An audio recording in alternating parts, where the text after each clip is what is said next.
It's September 6, 2015, and we want to know, how many multiplexes could a Midnighter maul if a Midnighter could maul multiplexes? If we do only one show a month, are you just going to leave us for some smooth-talking tapeworm? All this and more is coming up now. It's the entire month of August here Best of August. Yes, DCR. This day, we rescue a world from mysticism and tyranny, and usher in a future brighter than anything we can imagine.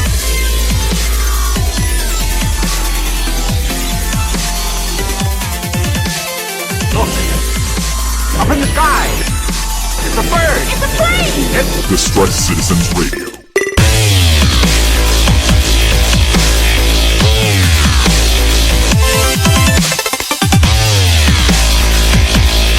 Hello, everybody, and welcome back to another episode of the DCR. It's been a little while, not too long, like 2 weeks or so, but this time, I am going to be your host, Sean Lamont, comic book reader extraordinaire. It's a first. And a nice change of pace, to be perfectly honest. We're going to try something a little different. But joining me as, well, for the first time ever, really, Mr. Brian Glein. Hello, sir. Hey there, Sean. How's it going? How is it going? Not too bad. We have a little bit of a challenge ahead of us today. Yes. We, instead of our usual fare of, maybe a good 10 books, 15 on a heavy week, this week we are going to attempt to cover 47 books.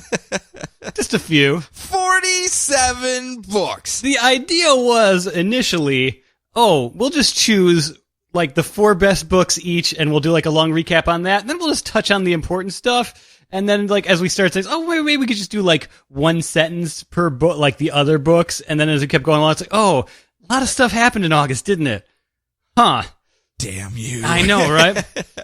And to top it all off, we are recording this mere hours. We're kind of fitting this in before my bachelor party, so I feel like I should also be putting my last will and testament at the end of it, because I'm going to drink to probably excess. I know what's going to happen tonight. Probably. I do too. And it's not going to be anything like crazy or anything like that, but I'm just going to drink too much and really regret my decisions in life. Okay.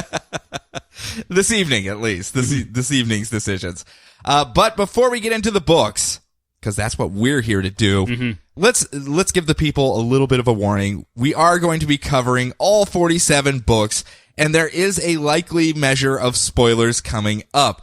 Some of them may be very general spoilers. Some of them may be very in-depth spoilers. But there is the potential of 47 books being spoiled on this podcast. So take more spoiling for your buck. Yes, it really is. This is like the bonus size of, what would this be? 500% more spoilage per episode now.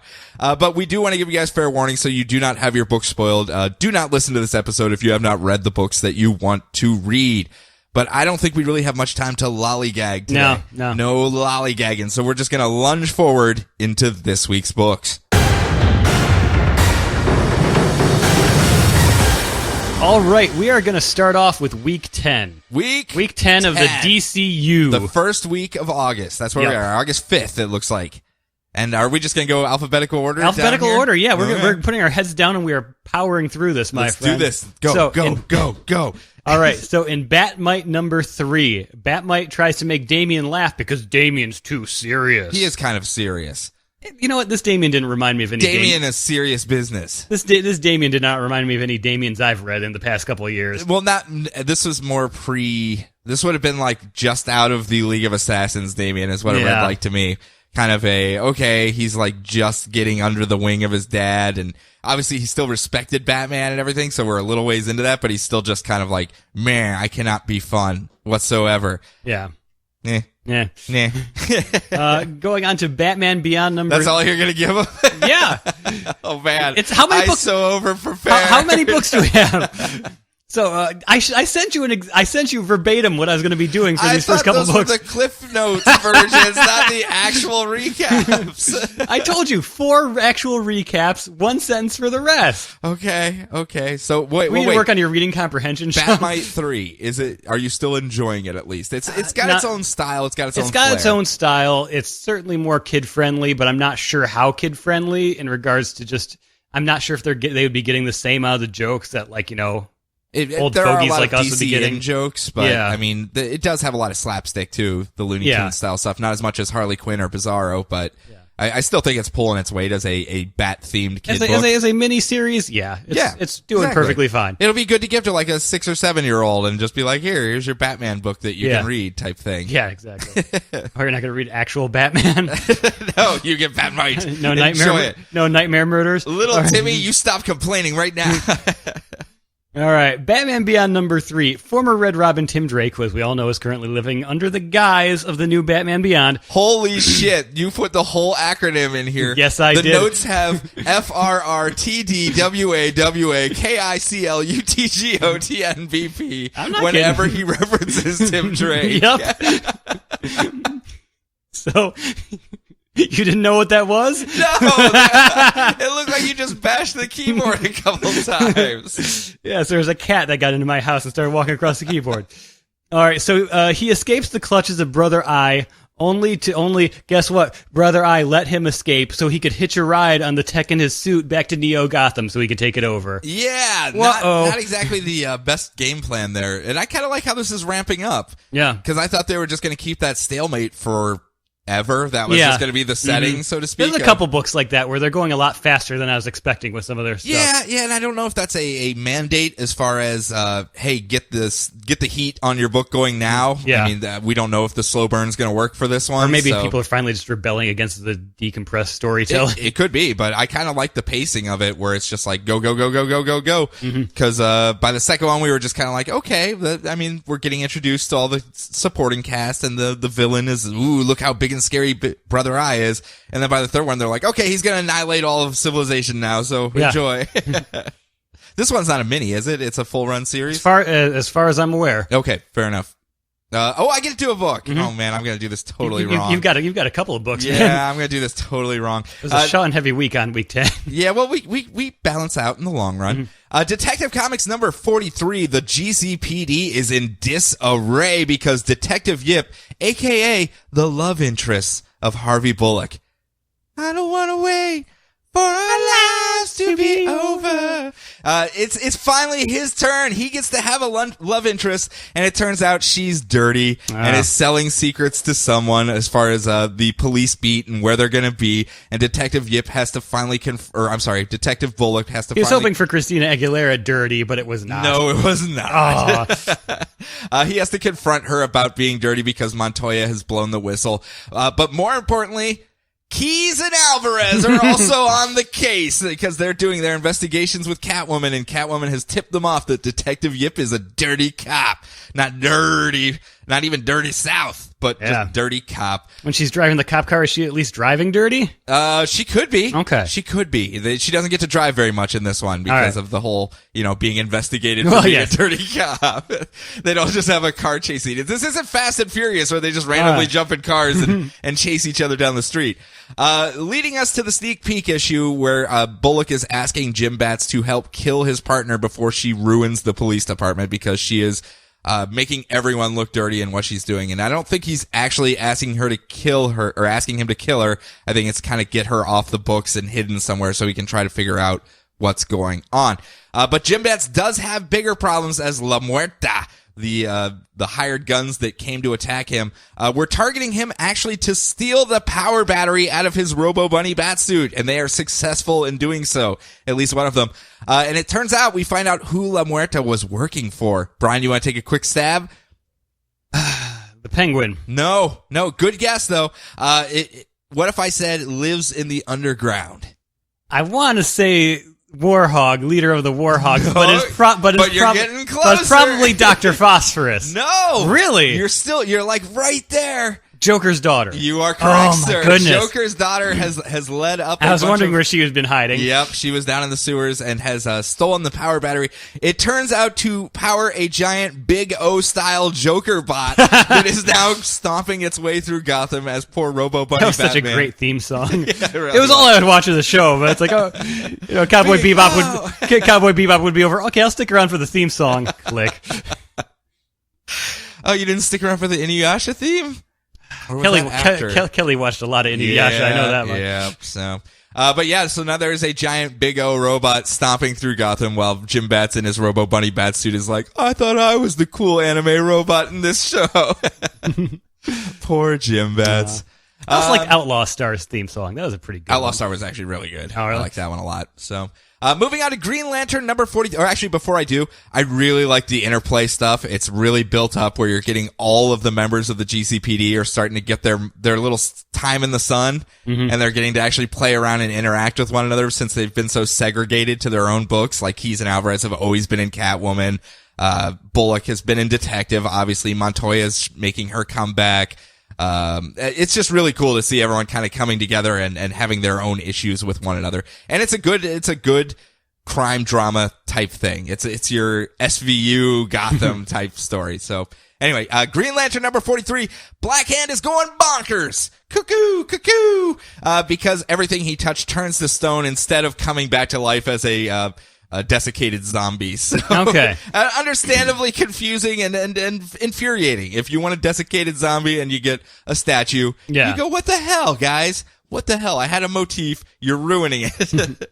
Hal, though, is seeking answers. What is happening? Why is every planet turning to stone when these little rocks show up? And he goes to the source wall itself because he had the same theory as I did. Maybe the rubble's flying out and hitting the planets. And he finds Relic there doing, I don't know, science stuff, because that's what Relic does. He's got like multiple screens and he's swiping out in space, just swiping left and right.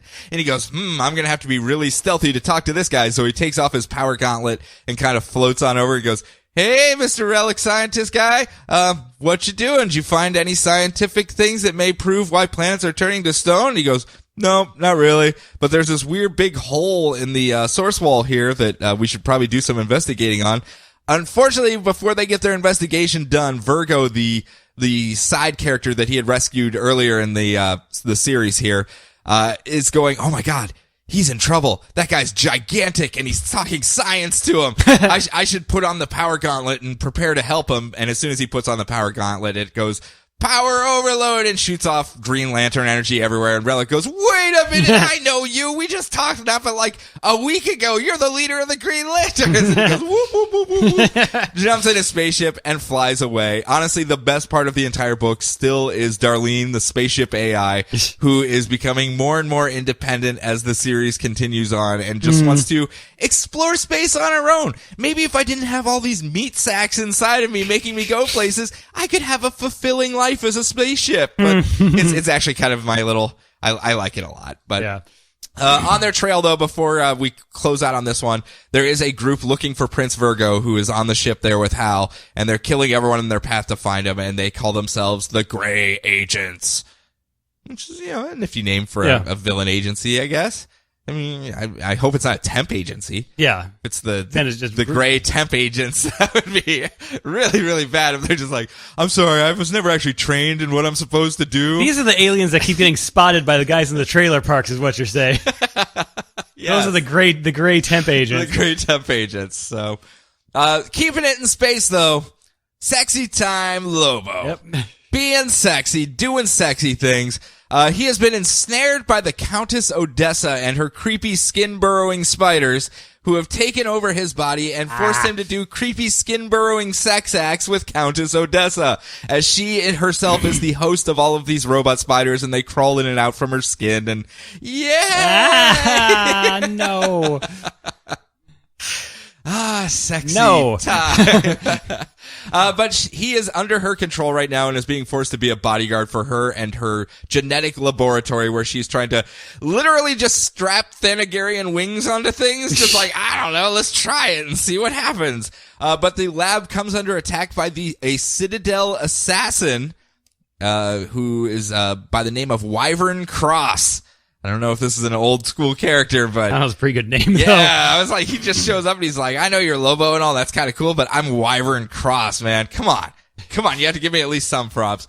But they start throwing down until But Wyvern... does he get a cool logo font for his name? No, he doesn't. It just is cap bold. So. Yeah, well, sorry, Wyvern Cross. Sorry, you're disposable. No spin-offs for you. But he ends up using an EMP grenade in the fight that fries all the little robot spiders that keep crawling under Lobo's flesh, and he is finally freed, and the two of them corner Odessa against the wall, and then Pulp Fiction style dump 50 rounds into her with handguns, and call down furious righteous anger and all that kind of stuff. They split up and go their own ways, where it ends up Lobo gets the contract to go find Sinestro, and we saw how that toyed off in the annual from the last episode, where he is now working for Sinestro. So this is kind of filling that segue, so we get that link right there. And as we see all of the creepy little robot spiders plug up all the holes from the handguns into Countess Odessa, and she just stands up and laughs crazily into the night. My creepy skin crawling spiders are going to be all the... You know what she should do? She should take her creepy skin crawling spiders into a back alley somewhere in, I don't know, London, New York or something like that, and just sell them as pets to little kids. Yes, they should. It's a huge business. Overnight millionaire. Yeah, exactly. If it follows the Clarion rules, that's how it would work. Next up, Midnighter. Midnighter number 3. My boy Midnighter. Or as the internet is calling him, Middy. I don't know. Okay. That's a nice little short name for him, I guess. Midnighter has taken a case to find a missing young girl who was abducted by a rich magnate to steal her life force for his own immortality. And luckily, this magnate, he's not just some dumb rich guy. He knows there could be trouble, so he has hired help. He has hired a bodyguard to protect him. And who did he hire? Multiplex. And as we have said a couple times now, Midnighter thinks this is the greatest thing that has ever happened to him in his entire life. And there's this, like, pages and pages of action scenes that end with this page spread of him standing amongst the corpses of, like, 100 dead multiplexes with this giant shit-eating grin on his face, like... I have never had such a great day in my life. So good. But he ends up killing the magnate as well because he's Midnighter, and, you know, he doesn't have to pull his punches, really. He does return home. All of this is kind of interspersed. One of the things I actually really like about this book is the dichotomy they're doing between the ultra violence of Midnighter out on the job and him trying to have, like, either his past relationships falling apart with Apollo or his present relationships or just trying to fit in with normal life. And it cuts back and forth between these scenes that makes this, it has this really nice motif to it. I think that causes a balance, but the scenes bleed into one another that you're just kind of like, you know, I kind of really like the guy. He feels more of a whole because of it. And it's not just the ultra competence because he's not ultra competent at anything else. No, he still does the dopey dope and just punches things in the face a lot. And he's not good in a relationship whatsoever. No. I mean, he's just bad all around at really handling who he is. But at the same time, he is the alpha male of all alpha males, where he just goes, okay, well, that's who I am, so I'm just going to do that, and just does it, even though it may not be the right thing. So I think that's great. Anyhow, after a great date with Matt, his newest boyfriend, he decides it's time to track down the files that has his past in it once more. And he knows Mr. Minos took it. And Mr. Minos used to be the leader of Spiral. And Grayson works with Spiral. Let me do the math. So if I abduct Grayson, I get the files. Okay, I'm going to do that. And he just goes and abducts Grayson because it's quote-unquote date night. I do love the scene because it's just him and Helena fighting off some random, like, crazy group of terrorists. And he just pops out of a dimensional door and goes, you got this handled, right, Huntress? Because it's date night for Grayson and I. And we just ball our fist up in front of our face and go, eee! And then Tumblr broke. Yeah, I'm sure. So again, it's really good. I think it's very well crafted. I do have to say the internet is being kinder to the book than I thought it would. The internet is not exactly known. I know there's two halves to the internet as far as the super progressive and the super conservative side of the internet, but it's actually seems to be enjoying the book overall. And they're giving it a shot. So I'm kind of happy. There seems to be a lot of positive buzz. I want to see this go as long as possible. Yeah, it's getting positive buzz, and I'm quite happy to see that. I was a little worried how the internet was going. Because, as I said, two halves of the internet. You never know which half is going to get there first. So, or who's going to be the loudest. Well, fair enough. Omega Men number 3, the abduction of the not brutal, Citadel Princess Callista by the Omega Men. They've decided they're going to take her hostage. She's coming with us, and she's just very, very mean, killing her peasants and to the servants of the Citadel as she's like learning swordplay. Not a very nice person whatsoever, but it's this, basically this entire issue is one long action sequence of Tigor, however you pronounce his name, coming in, and them having like a 4-page silent, brutal fight with one another until she gets the upper hand and maims him a little bit and drops him. And then, who else jumps in? The rest of the team, pretty much. Everyone else shows up and ends up hauling out the wounded and Princess Callista back onto their conveniently shaped Omega Men ship and flying off into space. And Princess Callista is dumped into the holding cell with Kyle Rayner, where the two bond and commiserate as they go, hey, I have a bomb in my neck, and they said I have to follow orders or else it's going to detonate. Hey, they told me I have a bomb in my neck, too. Ah, those Omega Men, what can you do? And they both decide they're going to watch out for one another until Callista gets called in for questioning, and she's let out of the room, and that's where we find out that she is actually Primus's lover, a plant to try to convince Kyle to work with them, and more importantly, the actual leader of the Omega Men. Well then. So it's a nice little turn. The way it's done, there's a lot of quiet, just reaction panels and silent panels, and then at the end you get the big twist, and you're just like, oh, you sneaky Omega Men, you got me again. Much less dour than the last two issues. I mean, it was still brutal. It was still very stark and cold as far as the fight scenes at the beginning, but by the end, you see what they were going for, and it's like, okay, another good issue for me. I enjoy this one as well. I'm sure Kyle's just like, I'm being trapped in a small space with another super lady. He immediately starts painting her like one of his French girls. Yeah, I know. He immediately starts drawing a picture of her and is like, "Can you scroll out on the couch?" I guess I'm gonna have to fall in love with you too. Such as being Kyle Ray, hanging onto a door in the middle of the ocean and just dropping and floating where I was because there's no gravity in space.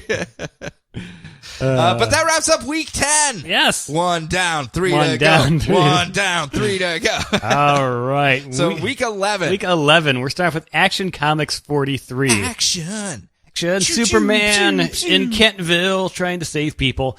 So it turns out that the crooked cop who was trying to, burn down Kentville, was actually a shadow monster. Whoopsie. Yeah. So it's okay that Superman punched him, but, it turns out the shadow monsters, in fact, go all the way to the top, and they are working for the mayor of Metropolis. Uh-oh. Yep. So the mayor is a shadow person, or is she also a puppet of the shadow people? Either or. We do not know yet. Fair enough.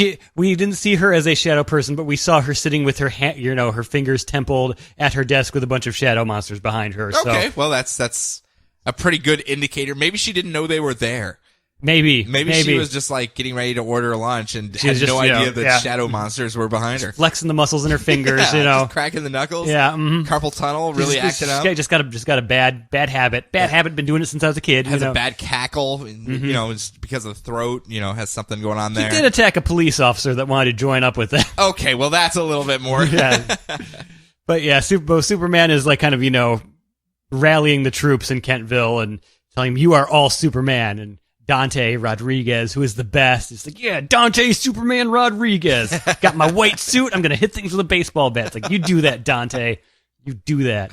So that's his superpower, huh? Having a white suit and looking dapper is all crap. Clubbing things like baby seals is his superpower. Yep. If you ever get attacked by baby seals, I'm your man. Dante Superman baby seal clubbing, whatever my last name is.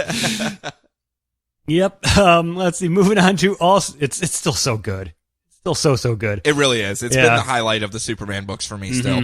Yeah, Pack and Cooter are just killing it. All-Star Section 8, number 3. Okay, well, that's a bit of a whiplash. Yeah. So Martian Manhunter is going to join Section 8. Martian Manhunter maybe not being treated with as much respect as his own series is getting right now. Maybe a little less. Believe it or not, in a Garth Ennis written superhero comic book. A little less. Yeah, and so he's all set to join up with Section 8 until he walks in on Bueno Excelente battling a dandy tapeworm with a handlebar mustache to try to win Guts' heart. Guts, remember, being the internal organs that walk sentiently around. Yes, so he sees that, he's just like, nope. Well, how was he beating the tapeworm in his duel? Well, how do I explain this and keep our non-explicit tag? Worms are bugs And there was some buggery type stuff. Yeah, I suppose going that's the way. on. All I know is that you just get a wide shot of, you just get a close up of Martian Manhunter's horrified expression and a bunch of very unfortunate sound effects. Well, it's like infiltrate. Yes. It's like ah.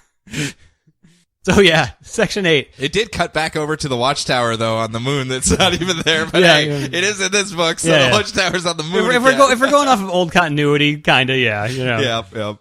Where everyone's like, wasn't Hal saying, you have no idea what Kyle went through or Carl went through? Is his name Kyle? I don't even care. I don't keep up with who's in the Lantern Corps anymore. Yep.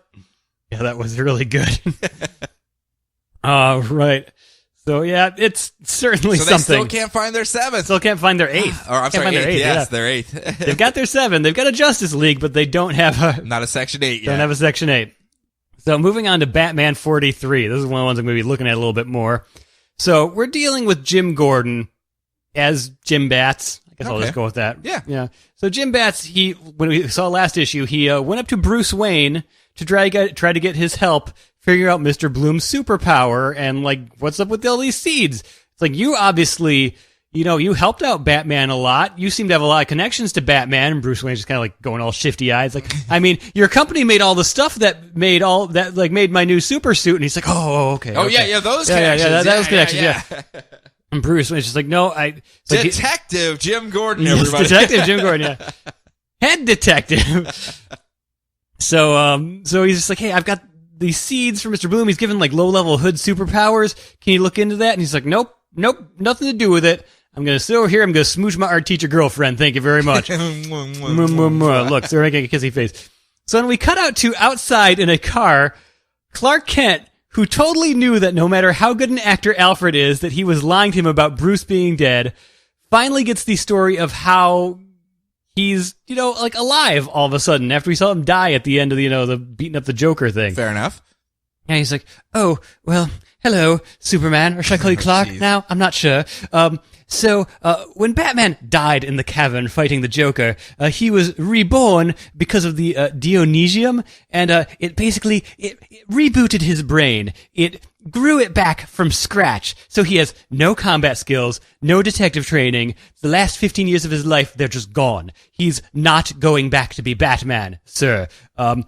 If he's So he's a full reboot right now? He's like a full reboot. It's basically it's as if Bruce Wayne had gotten to grow up normally. Yes. Yeah. Without So the trauma and the torture and the vengeance. And yeah, he's the Batman he always should have been, Master Kent. There is no way he is ever coming back. But is he the Batman we deserve? Just let him live in peace and date his art teacher girlfriend and live a normal life. He's never coming back at all. Let him be normal. Oh, by the way, let me show you this Batman rebooting machine he built. And he explains this Batman resurrection machine that he was building so that when he got old enough, he was going to use his DNA to regrow himself to age 27 with all of his built-in memories and skills. So there would always be a Batman. This is no relevance to our current conversation. No. I just thought you'd like to see this. This is basically what they said at the end of Justice League United. This is like the Batman Beyond gambit, isn't it? Yeah, this was the future ones. And yeah, where it's stuff where it turned out Terry McGinnis was his clone or something like that. Yep. Yeah, so that's basically he keeps throwing the Batman Beyond stuff in. I love it. Yeah, I do Snyder, too. yeah. I kind of like how they're respecting it at the very least. Yeah. So he never finished it, and I couldn't allow anyone else to, Master Kent. As you can see, I don't want to bury another Batman, Master Kent. I don't want to bury another Batman. And so Clark just rolls his eyes because he's heard this one already. He's like, all right, fine, whatever. Don't bury another looks Batman. down and it's like one wire is not plugged in. It just needs a second AA battery. What's going on? Is this really where he stopped? He didn't just finish this? What was possibly going on that he didn't just go plug? Yep. You just need to attach to a 3-prong outlet. Come on. Well, I'm sure that plot, item will never come back The Batcave into only play. has 2-prong outlets. It's how it was when we bought it, Those adapters never work right. They could short out the device. And how many Batman cloning devices do you think we have laying around here? Well, there is the backup one Yes. over here, just in case there is a fight in here and that one is Batman destroyed. really likes the movie Contact. I'm sorry. I try to make sure he doesn't. I try to hide it. He just buys another one. He's rich. He can do it all anytime he wants. It's just constantly streaming into that cowl of his. Yes. So, Jim Bats is trying to track down Mr. Bloom by himself by way of the Devil Pigs, a Gotham gang who has a aquarium full of sharks with devil horns on them. Because. And of course, sure enough, the glass breaks and... Were they pig sharks? Shark pigs? I don't know. All I know is naturally the glass breaks and Jim Bats has to punch a bunch of devil sharks in the nose. Well, come on, you can't go wrong with that. Bare essentials. Yeah. If you, it's like a Chekhov's gun situation. Yeah. If you show a shark in an aquarium, Batman's going to have to punch it in the face. Yep. So, in all of his troubles, he winds up getting overrun by the gang. He gets thrown into a furnace for his troubles. Oh, well, that Whoops. didn't quite work out Yeah, well. like Julia Pennyworth gets knocked out in her, reconnaissance van or whatever. Okay. Like, everyone's very aware of what's going on with Batman being there at the Devil Pigs headquarters. Weep womp. And Jim Bats isn't very good at this, apparently. Nope. Fighting big O robots and tossing furnaces. Quoting Spider-Man. Yeah. Yeah, so Duke Thomas is super mad at lame art center coordinator Bruce Wayne and starts investigating Mr. Bloom on his own by taking the seed that Gordon gave him. I'm sure this won't lead to anything bad. Nothing bad will happen there. I mean, probably grow a tomato plant or something. Mm-hmm. Yep. With a creepy mutant sunflower face on it. Well, bonus. Yeah, Mr. Bloom. All right, so the Penguin has a meeting with Mr. Bloom. As I said, he's a creepy, gaunt guy with a mask with an unnatural-looking, mutant sunflower on it. It's basically, God, what the hell is its name? See, all I can think of is El Cid from The Tick, but I know that's not a thing like it. I guess that's kind of where I was going. But whatever, I'll figure it out later. When they've got the beginning of the book where the panels are like all black and you just see the flower kind of turning, it's on the mask. Yeah. Like it's a great visual. It really is. An amazing visual. It really is. So he's having a meeting with the Penguin. He has a seed for him, but he won't let him have it because you're not part of this. It's like, okay. And so one of Penguin's goons shoots him in the face. Okay. Yeah, because that's a viable he's negotiation tactic. It's like, wah, wah, wah. To stay in power, you've got to pluck the weeds before they grow because I like you. I like ironic deaths as well. Sure. I'm gonna wah, wah, wah. So yeah, before the weeds grow out of control, if I want to maintain my criminal empire, I can't let the upstarts get in here and start doing stuff. So they go to walk away from eliminating this new villain. When all of a sudden a giant pokey stick goes through all the Penguin's goons, and then the Penguin's guts as well, because Mr. Bloom is a gigantic Spinity monster, and he just killed the Penguin. But just in case, they did just show him the Penguin rebooting machine that the Penguin was working on and had not quite finished yet, but just needed a seed to work. And where are they going to find a seed from? I know, right? But yeah, I love how the motifs of just it's like, oh, well, we don't want anything new here in Gotham. He's like, no, well, you're not a part of this, so I'm just going to kill you because guess what? This is a new Gotham. Everything's different. Deal with it, dude. Yeah, they are really running really, really well with those types of themes of late. After the Joker, leading up to the Joker, the first time he showed up, it was all new. Then you got your Joker arc, and then it was all recasting all of your previous villains again. They all started showing up once more, and then we got the Joker finale, and now it's kind of okay, everyone's been established, now we're just gonna show you how we can kick over our Lego castle anytime we damn well please.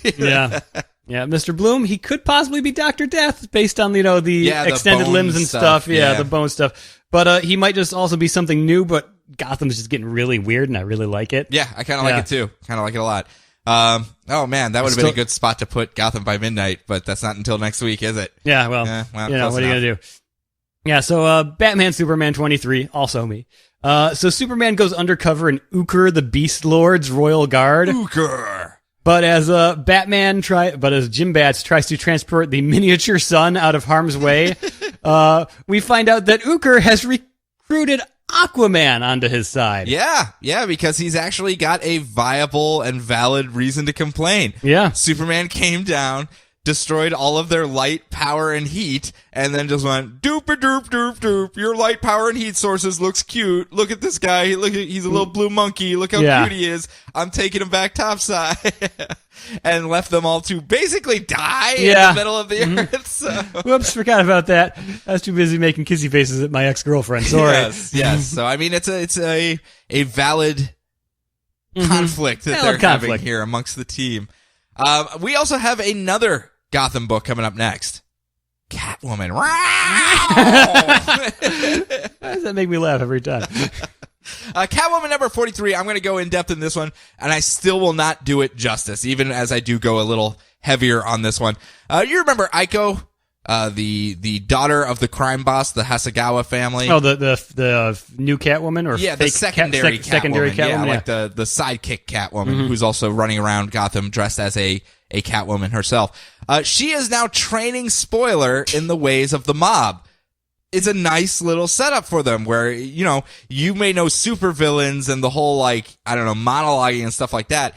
That's not the game we play on this side of the street. This is organized crime. This is mob rules. You need to know this stuff as well if you're going to be running around out in the streets of Gotham. And I'm like, okay, this is kind of cool as far as these two characters getting together, same age group. They relate a little bit better, and there is a very good reason for Aiko to be training Stephanie in these things since she grew up the daughter of a mob boss. So, okay, hey, cool. And then maybe they can cross-train one another. She could teach her about capes and monologuing and giant big O robots that sometimes stomp through the city. But they are trying to help Catwoman from the shadows, just kind of donning their masks and going out and trying to help out Catwoman and her family's issues on the streets. And they overhear that Black Mask is intending to hit Selina.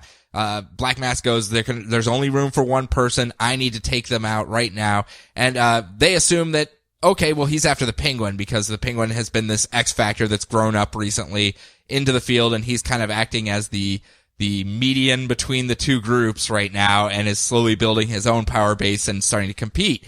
And so they go, oh no, well, let's go, find out where the Penguin's at and help him out because he's technically also assisting Catwoman, Selina Catwoman. And they show up to find that the mole that they had with Penguin is there injured. And he goes, yeah, but no one showed up here. Black Mask isn't here. And Aiko goes, oh crap. Black Mask meant to go kill Selina, not the Penguin. You get this guy to safety, Stephanie. I'm going to go help out Catwoman, and runs back to her place. And, we get some sitcom style here because she's wearing her Catwoman suit and Black Mask is standing there going, aha, Catwoman, I've come to murder you. And she just goes, oh shit, I shouldn't say anything. And they fight until Black Mask shoots her right in the chest and she falls off the top of the building into the alley below. And Black Mask goes, woohoo! Finally took out Catwoman. Sitcom style. Just kind of like, starts going, yelling varmints and shooting up into the sky and kicking his boots up. But he leaves. Meanwhile, Penguin is negotiating with Selina's number 2, Antonia, to back her play if she wants to take over the crime family by bringing him the head of Selina Kyle. So if she betrays Selina and takes over the crime family, Penguin will back her in this as long as Selina is dead at the end of it. Again, this is like crazy intertwining plots and everything like that. That's why I said I will go in depth. It still will not be good enough. Yeah. If that's not enough, Selina Catwoman is confronted by gym bats, but escapes to actually run across Bruce Wayne at the youth shelter and goes, hey, Bruce Wayne, nice to see you're still alive. See you later, buddy. And just kind of wanders off on her own again. Returning home, she's confronted by Antonia, who did not know she was Catwoman, but now that she's standing there in her whole Catwoman regalia, is going, whoops, probably should have mentioned that. So we see Antonia's kind of really angry, but we don't know if she's going to accept the Penguin's role or not. And as they're having their whole thing, we need another player. Well, don't worry, they just got rid of the Penguin. Well, no, we need more villains in this because it's just not convoluted enough, and I don't say that in a negative tone. I'm saying all of the melodrama and stuff that's happening. We see as the Aiko is bleeding out in the alley below, an X Factor is joining in that also has a tie to Selina as Killer Croc reaches out from the sewer and drags her body under the sewers with him. And if we know Killer Croc, which we don't. No, we don't. But in this scenario, I would say he's going to rehabilitate her because he does at least have a positive experience with Selena after being Pharaoh Croc. If you remember, for the longest time there, he got a promotion, and maybe he's trying to worm his way back into that gig once more. But I'm happy to see Killer Croc back. He is, again, one of my favorite characters in this whole New 52 universe. So, holy shit, dude. So good. So really, really good. I know I'm not doing it justice. It is a hard crime drama, and you do not know who is on whose side whatsoever. And every scene, there's double entendre and all the speak, and you're like, wait, are they saying that to say they're with this person or to, like, mock them and state they're not with this person? I'm glad to see it's kind of ramped up since I dropped the book. It's so good, but it's so serious, and you really need to pay attention when you're reading it, and it's going to warrant a second read, I think, once this arc is done, because of all the double entendres again, and you can go back and probably get a lot more enjoyment out of it the second time. Gotcha. All right, moving on to Constantine, the Hellblazer, number 3, the Hellblazer. I need to take my Hellblazer to the tailor. So we learn about how John Constantine got most of his friends killed back in England by trying to learn magic with them. Yeah. You know, why Gaz died. I actually kind of really like that whole backstory where it's them all going to the same magic club at the same time, and it's just we're friends. Don't you corrupt them, John Constantine. Yeah. I'm probably going to corrupt them. I would never do that. Come on, let's all just have a giant orgy over here. A pretty lady, I'm probably going to corrupt her. That's just me. Tonight. A pretty guy, I'm probably going to corrupt him too, you know. Probably tonight as well. Yeah. Mm-hmm. Yeah, so when we meet, like, his one surviving friend is still doing, like, occult stuff and investigations and does not care for him one bit and just tells him to leave. And also there's some demon orgies. Because Constantine. Demon orgies. I did actually really like the scene where he shows up to fight the Incubus, and then he's like, haha, I've got you down. I was hoping he was just going to beat up 90s band Incubus, but that didn't... It was not in the cards, unfortunately. Well, that's because they weren't in space. If it was interstellar, they would have just completely had a different fight. But no, I just like how the curtain opens and then there's like an entire group of incubuses over there. He's like, no, I cannot take this much 90s rock. No. Fun book. Yeah. I think it's an improvement, and I don't mean that as a slam against the last Constantine run, because it's really embraced its occult roots. And it's its own thing. It's not tying into a bunch of other books. I was a fan of the tie-in to the superhero stuff. So was I, but I'm liking this better. Yeah, I think this is scratching a different itch that I think is needed, especially with Justice League Dark on hiatus, and there is no magic books really out there. I mean, Dr. Fate's just getting ramped up. We have this, and that's it. I want to say, I think that's all the magic books out there right now, all of your dark style books. So, I mean, it's kind of the last bastion if you like that style of story, and it's doing its thing. Right. Doing its thing. Bang. Let's do Earth 2 Society. Okay, we gotta do Earth 2 Society 3. Does that work? Yeah. Earth 2 Society number 3. Okay. Yeah. A year has passed since the lifeboats, the giant spaceship. Society is winning 3-2 over Earth. Oh, man. Society is... I did not see them bringing out this type of power offense. I know. Earth really is kind of lacking on the defense. Society is walking all over them, all over the Earth right now. A year has passed since the lifeboats crashed on quote-unquote Telos, the planet that used to be formerly known as Telos. Yeah. Sure. And their team dynamics have shifted greatly as Terry Sloan is trying to activate the Genesis device to overwrite the DNA template of quote-unquote Telos with Earth 2 because, you know, Batman made a backup. Pay no heed to my Earth 2 resurrection device that I didn't finish right before Earth 2 blew up. Batman, I tell you, no matter where you go. And as he's activating it, a giant freaking lightning bolt comes out of nowhere and strikes Terry Sloan, killing him and corrupting the thing, and it starts shooting out like saber-toothed hippopotamuses and all sorts of like weird, crazy creatures. And it's up to people like Lois Lane, Red Tornado, Dick Bats, Kara Power Girl. They're trying to figure out how to stop it. When Val Zod people have no clue what you're talking about. Just heard you say Dick Bats. Yeah, well, Dick Grayson, Batman. Val Zod shows up, and it turns out there's a little bit of a lover's quarrel between him and Power Girl because they have a tiny spat. a punching through cliff faces type of spat, I guess you could say, and they're just off fighting one another now until Alan Scott, Green Lantern, shows up, the new avatar of Earth 2, and just goes, "Hey guys, stop it," and just kind of knocks over the device and then goes, "See you later," and just disappears back into the Earth once more. What would he say when he does that? What's that? What would he say when he does that? What would he say when he does that? I don't know. Okay. I have no idea. He went away, so Okay, gotcha. I don't know what he would say at that point. Wow. I'm surprised you're not just like twitching in your seat right now. No, I just want to hear you say it. That's all. So anyway, he walks away, and that's where they leave it, with people like Lois Lane and Dick Grayson Batman standing there going, "Who killed Terry Sloan? Who has control of lightning on this planet? We don't know. I would think Alan Scott, but it wasn't Green. So who could it be? It's a murder mystery." A murder. If Dick Grayson got bit by a werewolf, would he be Dick Wolf? And then would he just start making a bunch of different Law and Orders? No. Okay. No. All right. Oh, speaking of of werewolves. I knew you were segueing. So, Gotham Academy number 9, their gym teacher is a werewolf. Wow, what a convenient course of actions to have gone from a Dick Wolf joke. Funny, I saw that in the corner of my eye and then made my own joke afterwards.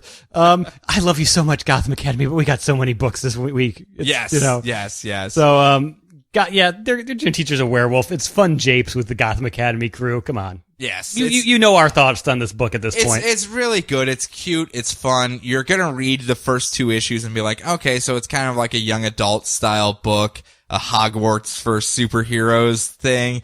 And that should be enough to sell you in my book. Well, yes, but that's not everyone's bag. Yeah. That's not even my bag. If that was the synopsis sold to me, I'd be like, okay, well, maybe I'll check it out from the library at some point and see what all the hullabaloo is about. But the characters really do grow on you. You really do they endear themselves very quickly, and by like the 5th or 6th issue, it doesn't matter if anything's happening. You're just kind of like, oh, it's my buddies. Hey, I want to hang out with my friends. What you doing, little guys? You just want to pat them all on the head and be like, go on out there, have some fun. Yep. All right, so Green Arrow 43, the story ends very abruptly. It does. It does a little bit. Zim, like the guy in charge of the Panopticon, goes like power mad, kills the all-white guy, and Ali Emiko and a giant friggin' wolf knocks him into the Puget Sound, and he gets eaten by an orca. Because.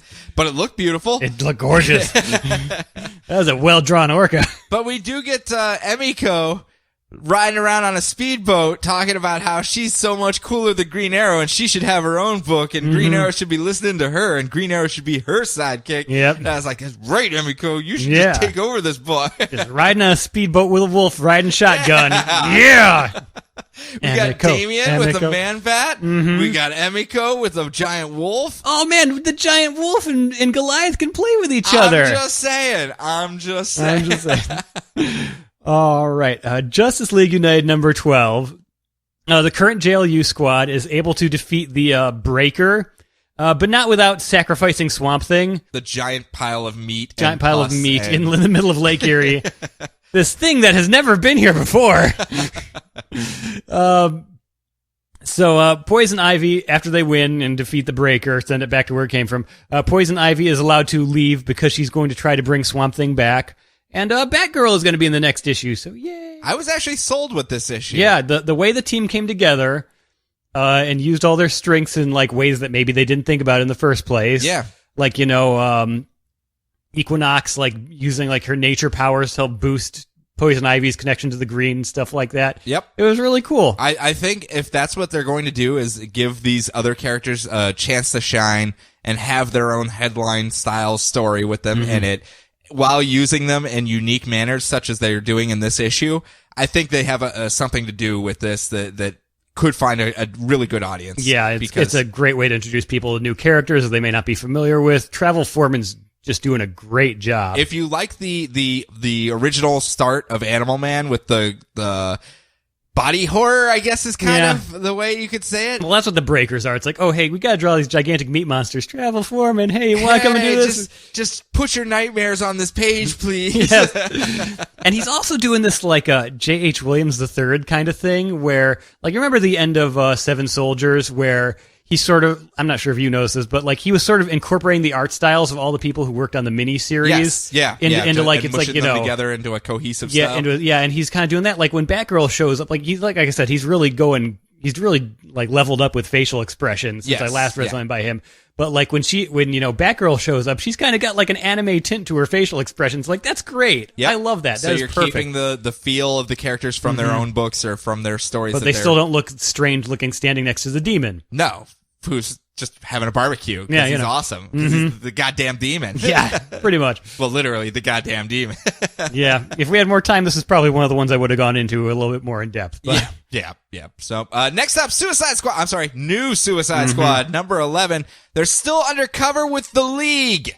Their fantasy football teams are atrocious, and Deadshot, it just keeps messing up the entire draft.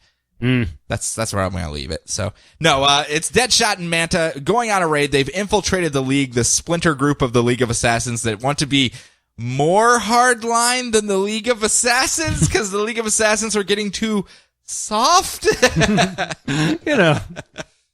And to do so, they've taken a bunch of surplus supervillain gear and formed an army, and they're going to go form a raid against one of the Lazarus pits that the League of Assassins still has, that is being protected by the enigmatic Pearl group and a bunch of League of Assassin ninjas and ninja man-bats and stuff like that. So Deadshot and Manta are riding with all these people that are wielding things like Weather Wizard, old wands, and fear gas, and their leader is in an old Lex Luthor purple and green battle armor suit. He's like, splendid. Yeah, let's go, guy!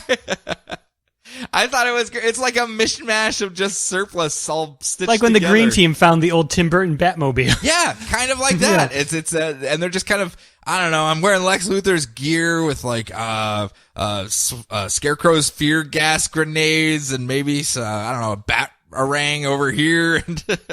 Where's Mashup when you need it? Yeah, Mashup, jeez. But while Deadshot reconvenes with the backup team, who's there to pull them out if necessary, consisting of Harley Quinn, Parasite, and Reverse Flash, he goes, hey guys, we're still trying to figure out where the surplus is at so that we can destroy it and let you know what exactly they have in their stockpile, so get out of here, we're not ready for extraction yet. Unfortunately, Harley and Parasite end up captured and Reverse Flash gets blasted off into the desert somewhere. But it turns out Manta seems to have gone full native. He is all about this league and their mission, and he is even saving the lives of the leadership and like, hey guys, what's up? Let's go kill some more people. This is awesome. And unfortunately, in that scenario, all of the intel coming back to DC and Amanda Waller shows that it looks like they've completely lost control of their operatives. So I'm assuming they're going to send one of the Sheens up a river. It's going to be really bad because they just have Charlie Sheen now, and he's going to have to go up the river to deal with Kurtz and figure out what exactly is going on here. It's going to be bad. No, it's a nice little. What's the terminology I want to use for it? They were running really close to the ISIS stuff and dangerously close, and now they're kind of took a little turn, tiptoeing back a little bit. Yeah, and just going, no, look, they're all in goofy power armor and stuff. Just don't worry about it, guy. Don't worry at all. So we'll see how it plays out from there. Yep. Starfire number 3. Red Hood Arsenal number 3. No. Okay. No, sir. No. Is that one of the other ones I forgot on the list? Yes, it is. Okay. There were so many books. 47 books, you can't keep them in order? Jeez, man.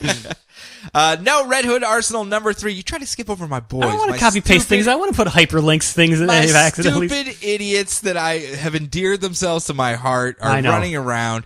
And after blowing all of their CIA money that they made on their last mission, Roy has decided to go public. It's time to release an IPO because the Rent-A-Bat company is now live with an awesome YouTube old-school monster truck-style commercial. Just like, pew! do you need help? And it's like interspersed with just Jason shooting machine guns all around Gotham and stabbing things with serrated knives. And they're like, yeah, Red-a-Bat, he'll kill your problems. But the first job they get sends them to Detroit, and automatically they're like, no, this is a horrible idea. We are not geared up enough for Detroit. I assure you that much. We're in Cleveland, Detroit. Don't worry. Yeah. We're literally equals in this. Where they are hired by a goopy mouth-covered blob of sin and corruption known as Underbelly. And everyone's just looking back and forth at each other like, have you ever heard of Underbelly? I've never heard of Underbelly. Good. I thought I just maybe slept through that one or something. And he wants to hire them on as enforcers because he is the embodiment of sin and corruption and crime. So, you know, he's all powerful and all, but he still needs a couple foot soldiers out there in the field to help him out. And they go, no, the whole Red-a-Bat thing was to be good guys, not crime enforcers. And, of course, Roy's like, but weren't you already a crime enforcer? No, that was just an act for me to, you know, get Batman. And Roy responds with, I know 8 heads in a duffel bag that may disagree with that assessment. Which I thought was kind of a cool callback to Under the Red Hood. But they decide they're just going to shoot him, and they just shoot up Underbelly, and it turns out he's actually a gloopy embodiment sin monster, so they can't just kill him outright, and they end up escaping, and Underbelly escapes as well, and the two decide, where would a embodiment of sin and crime and evil and villainy go? Like, where would he probably base himself out of here in the DC universe? Like somewhere dark. Maybe it rains all the time. Maybe gargoyles on all the buildings everywhere. Bloodhaven? No. Vanity? No. I was thinking Central City, but it turns out it's Gotham. Oh. It's Gotham. So they go, okay, well, I guess we're going to head back to Gotham. And then you turn the page to the last page where it's Jim Bat's like, who the hell are you idiots? Punching them in the face. So I guess they're going to get their obligatory 4th issue crossover with Batman. And it probably won't go well. Yeah. Stupid idiots, man. Yep. Stupid idiots. I love them. I love them. I gotta see that YouTube video. All right. Starfire number 3. Right? Yes. Okay. All right. So Starfire, she fights an underground monster that we think is going after her, but it's really going after the Connor Palmiotti Terra, who also happens to live in Key West. Wait, so this is an actual... This is a character that they introduced in their old Power Girl series. This isn't like Terra. No, this right? is they say it's like, you know what? The old Terra is like she died and she came back to life and she died a million times. How about we just use the name and create a new character? Okay, fair enough. And so they had this underground character named Atlee who, you know, lived in like some subterranean type place, and she came up to the surface world and she looked like a normal human, so she used her earth powers and stuff. Oh, cool. And she became, you know, Power Girl's kind of like unofficial sidekick / gal pal. Oh, well, isn't that nice? She was a really fun character, and we never really got to get her story finished out. And so it's like, oh, you're going to bring her into Starfire? I have no issues with this whatsoever. I kind of like that they're doing that with all their... Because when we get to Harley Quinn Power Girl, obviously they're doing all of their... Bring back Vartox and a bunch of those side characters as well. So they're getting to actually finish out. Because all those stories were right at the end of the pre-52, right? They were in the last year or two? Close enough. Okay, close enough, fair yeah. enough. So they're getting the chance to tell the stories they wanted to tell while still fitting them in. Yeah. Cool. Yeah. That's actually pretty neat. Do you like the style of it still? Yeah. Lupacino's... I mean, it's... Lupacino! Yeah, I know. I know. You just wanted me to say that so you could do that, yeah. Yeah, she's doing a good job, and, you know, it's still fun. You get the silly little, you know, impulse style, like, thought balloons when she's thinking of, you know, the things that she doesn't understand, because she doesn't understand, you know. I should put the food on you? Yes. No, it's a cute little story, and, put in my bill, I am not a duck, you know. Yes, that type of pun, which you should just be like, yay, jumping up and down for. Just rolling around on the ground and kicking your feet up into the air as you roll over on your bed. Yeah. Like a senator from Texas. Yep. Oh my God. I love that you used that as the last picture, by the way. Perfect. Oh my God. I forgot to mention how the senators were like they were in Bye Bye Birdie in the last issue. Yeah, I figured just the visual would work better. But that's it. 2 down, halfway point. 2 down, halfway point. So we're going to take a break, I think well-deserved after 20-odd books here. Yeah. But when we do come back, Brian, tell the people what books you're going to be covering. We've got Week 12 and Week 13. I'm focusing on Black Canary, Justice League, and Prez. But what about the other books? There's a bunch of other books, too. I'm not going to say them right now. Well, I got Bizarro Okay. teaming up with the Hexes. I'm just going to leave that Man. right there. So, All right. I think I'm going to win. Okay. And I also got some Martian Manhunter going Biscuit crazy. Yeah. Showing up here later on, and as well as Deathstroke, just being Deathstroke. So, Yeah. as well as a slew of other books, Grayson being among them. So hold on a couple seconds. We're going to take a quick break, and when we come back, we will go through those books.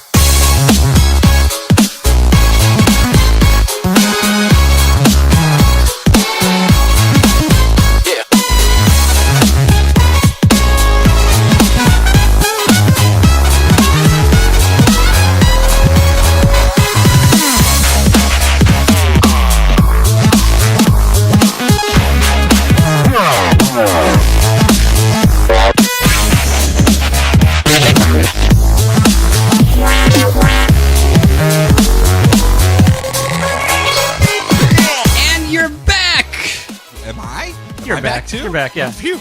I was confused there for a minute. But I'm back with Bizarro. Bizarro. You love him? No, I'm just being Zorro. Okay. So, Bizarro number 3, where it's Bizarro and Jimmy Olsen teaming up with Chastity Hex to fight Bandito Ghosts in the old mining town of Gold Gulch. It does not go well because Bizarro ends up getting possessed by the Bandito ghosts when he tries to eat them. Not too well at all. Forcing Jimmy to use the cavalry bugle to call in support that ends up being people like Ghost Jonah Hex, Cinnamon, Batlash, and all of the Old West DC properties come riding in and chase out the Ghost Banditos. And the whole thing is just so much fun. There's this wonderful scene where it's the guy that keeps resurrecting the ghosts is this guy named Deacon Blackhurst or something like that. Okay. And Chastity Hex is talking to Jimmy going, well, why don't you ask them their ghost varmints if their cold, lifeless, deceased eyes have rested upon the corpse of Deacon Blackhurst? And all Jimmy can say is like, that's a very descriptive request. Jimmy's totally the straight man in this, and it works so well. It's very, very fun. But another adventure is won after they've chased out the ghosts, so Chastity Hex decides to join their crew as they continue their adventure onward to Branson, Missouri, where Zatanna is conveniently just putting on a show today. It's like if Las Vegas was run by Ned Flanders. It is. I had the Simpsons stuff all queued up, and I was just like, everyone knows the Branson song. But I would have much preferred if it was Bronson, Missouri, though. That was my favorite part of that episode, where they accidentally stopped at Bronson, Missouri, and it was just a bunch of Charles Bronsons walking around. Yep. Oh, yeah. I think that got cut out of the syndicated ones. Yeah. So, yeah, again, Bizarro is the perfect mix of kid fun. They might run into Yakov Smirnoff while they're there. That's where his theater is, Sean. This is, I know you were saying the Batmite's kind of a fun little cutesy bat book for the kids. This is just an all ages book entirely. Yeah. I mean, it's completely has adult jokes in it as well as the kid jokes, and they're interspersed and mingled enough that you're just having fun with it. Something for dad and something for the kids. Exactly. I mean, it's the old Pixar formula where you're just like, ta-da! Yep. So, next up. Next up, Black Canary. Black Canary. Does she sing a song? She does. Oh, cool. So Black Canary number 3. What's the song called? They don't say. Climbing the charts yet again. It's from Black Canary. So Black Canary is the band is desperately trying to get to Keystone City to play a music festival, but they're being pursued on the road by a government task force being led by her formerly dead husband, Kurt Lance. There is an awesome chase sequence where they fight the goons, where the band is using their newly learned fighting techniques to keep the enemies away, including their heretofore unseen badass old lady bus driver, Flo, who's like choking a government agent who's trying to stick his head in through like the driver's side window, as Heathcliff is like trying to like grab hold of the steering wheel so they don't go off the road. Well, that didn't work out too well. It's great. So, Dee Dee confronts, who's, Dinah, she's going by Dee Dee now, confronts Kurt about the attack, But he also lets her know that some of the attackers are black goop aliens that are after Ditto, their drummer, or their guitarist. Their guitarist. Guitarist. Yeah. I'm thinking of Crash and the Boys. No, it is not Crash and the Boys. No. Yeah. I don't know how you would get that mixed up with this book. I don't know. So Dee Dee is able to splat all the goop aliens with her canary cry, and they get to the show on time. And the whole thing, like, you got interspersing the show with, like, the chase scene. It was really well done. It was really, really well done. Like, you see her, like, dropping an elbow off the top of a moving semi-truck, like, interspersed with her, like, crowd diving in the middle of her show. It's so good. Yep. So And they're using all of the tempos for the music, for the different scenes and everything like that, where you'll have, like, a refrain, and then it'll just be, like, all of a sudden, just picking up speed. Okay, accelerando. Yep. So well done. So after the show, Lord Byron Frenches a fan with an "I want Lord Byron's mouth on my mouth" shirt in the background. And it is the most amazing thing ever. And it's like a fraction of an inch on the page, but it's the best thing. It's the best thing. So, but also, Kurt confronts Diana again and lets her know that Ditto is an alien from another planet. The Black Goop aliens are from her planet and want her back. And the government Black Ops group is after her. They want her back because Ditto is the thing that gave the government Ditto is the thing that the government used to give Kurt and Diana and everyone else their superpowers. Yeah, everyone on Team 7, they got their superpowers based on the genetics of these aliens. Yeah, apparently. so he offered to lead the group entirely so he could get to her and warn her about this. And she's all like, "Why do you care? After your coma, you don't remember me at all. Why do you care about this or me at all?" And we get a silent flashback of him, like, getting his memories back, looking at old footage of them, like, being on missions and being in Lurv. Sitting in a wedding dress on the couch, eating cookie dough ice cream and crying as he watches the old wedding tapes. I don't want to wait. I chose wrongly. You never choose Waller. Why did I do that? So... all I got was this bomb in my neck. Yeah, so meanwhile, Bo Maeve, the jilted ex-lead singer of Black Canary, overhears all of this by eavesdropping outside of their trailer. So she kidnaps Ditto and steals a car from some old fart because I take what I want. Yeah, you don't know me. I deserve it. I'm the most important person on the planet. You don't know me. I'm super entitled. So she steals them because I think she thinks that Ditto will give her magical singing powers, and she's just hilariously evil and entitled. But bad at all of those things. Oh, yes. She should be played by Parker Posey. All right. Very much so. Yeah, that's a good casting right there, I think. Yep. Or at least, 90s era Parker Posey. 90s era Parker Posey, yeah. So, and in the back, we also get this great 2-page spread from an issue of Burnside Tofu, the, like, underground music zine that we occasionally see, by intrepid zine reporter Tantu Labiche, which is still the best Brendan Fletcher verse name humanly possible. That, like, kind of fills you in on everything you missed, like, teaches you a little bit more about the characters, and also hints at, like, a larger conspiracy around their record label. Kind of like, why does this upcoming band have their own, like, gigantic tour bus? And if she used to work for the government, why is she in a band now? Did she, like, murder people? What's going on? Yeah. And it could just be back matter, for this, but it could mean that, like, Tantu Labiche is eventually going to show up, and it's going to cause a whole mess of trouble, and I'm really hoping that's the case. You're just, like, picturing Tantu Labiche in your head, and you're just like, okay, it's going to be amazing. Yes. But, yeah, still one of my favorite books of the DCYou initiative. Yeah, it's got style. Mm-hmm. It's got style, but it's got some substance to it as well, so it's not just all flash in the pan type stuff. Yep. I enjoy it, not as much as you do. Mm-hmm. I know it's like that's totally aimed at you, and it's absolutely okay. But I can completely see why people would love this book. Yeah, and anyone who thinks Brendan Fletcher is trying to turn the DC universe into the Disney Channel, as I saw in a hilarious internet comment I accidentally read. Yeah, I'm just like, yeah, you're obviously not reading this book, and you're obviously not reading any of them at all, to be perfectly frank. Yeah, there's a lot of Raven is in the Teen Titans, so that's kind of Disney Channel. It is so Raven. So moving on. So you're on the on the tour bus with Black Canary. I'm on the tour bus with Black Canary. There you go. Next up, Dr. Fate, number 3. Poor Khalid, the medical student, is stuck flying around New York City, cosplaying Yu-Gi-Oh!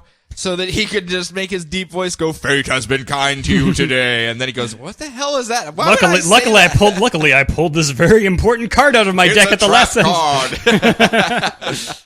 You've activated my trap, Egyptian god. Yes. I hope he does set a trap at some point, just so he can say that.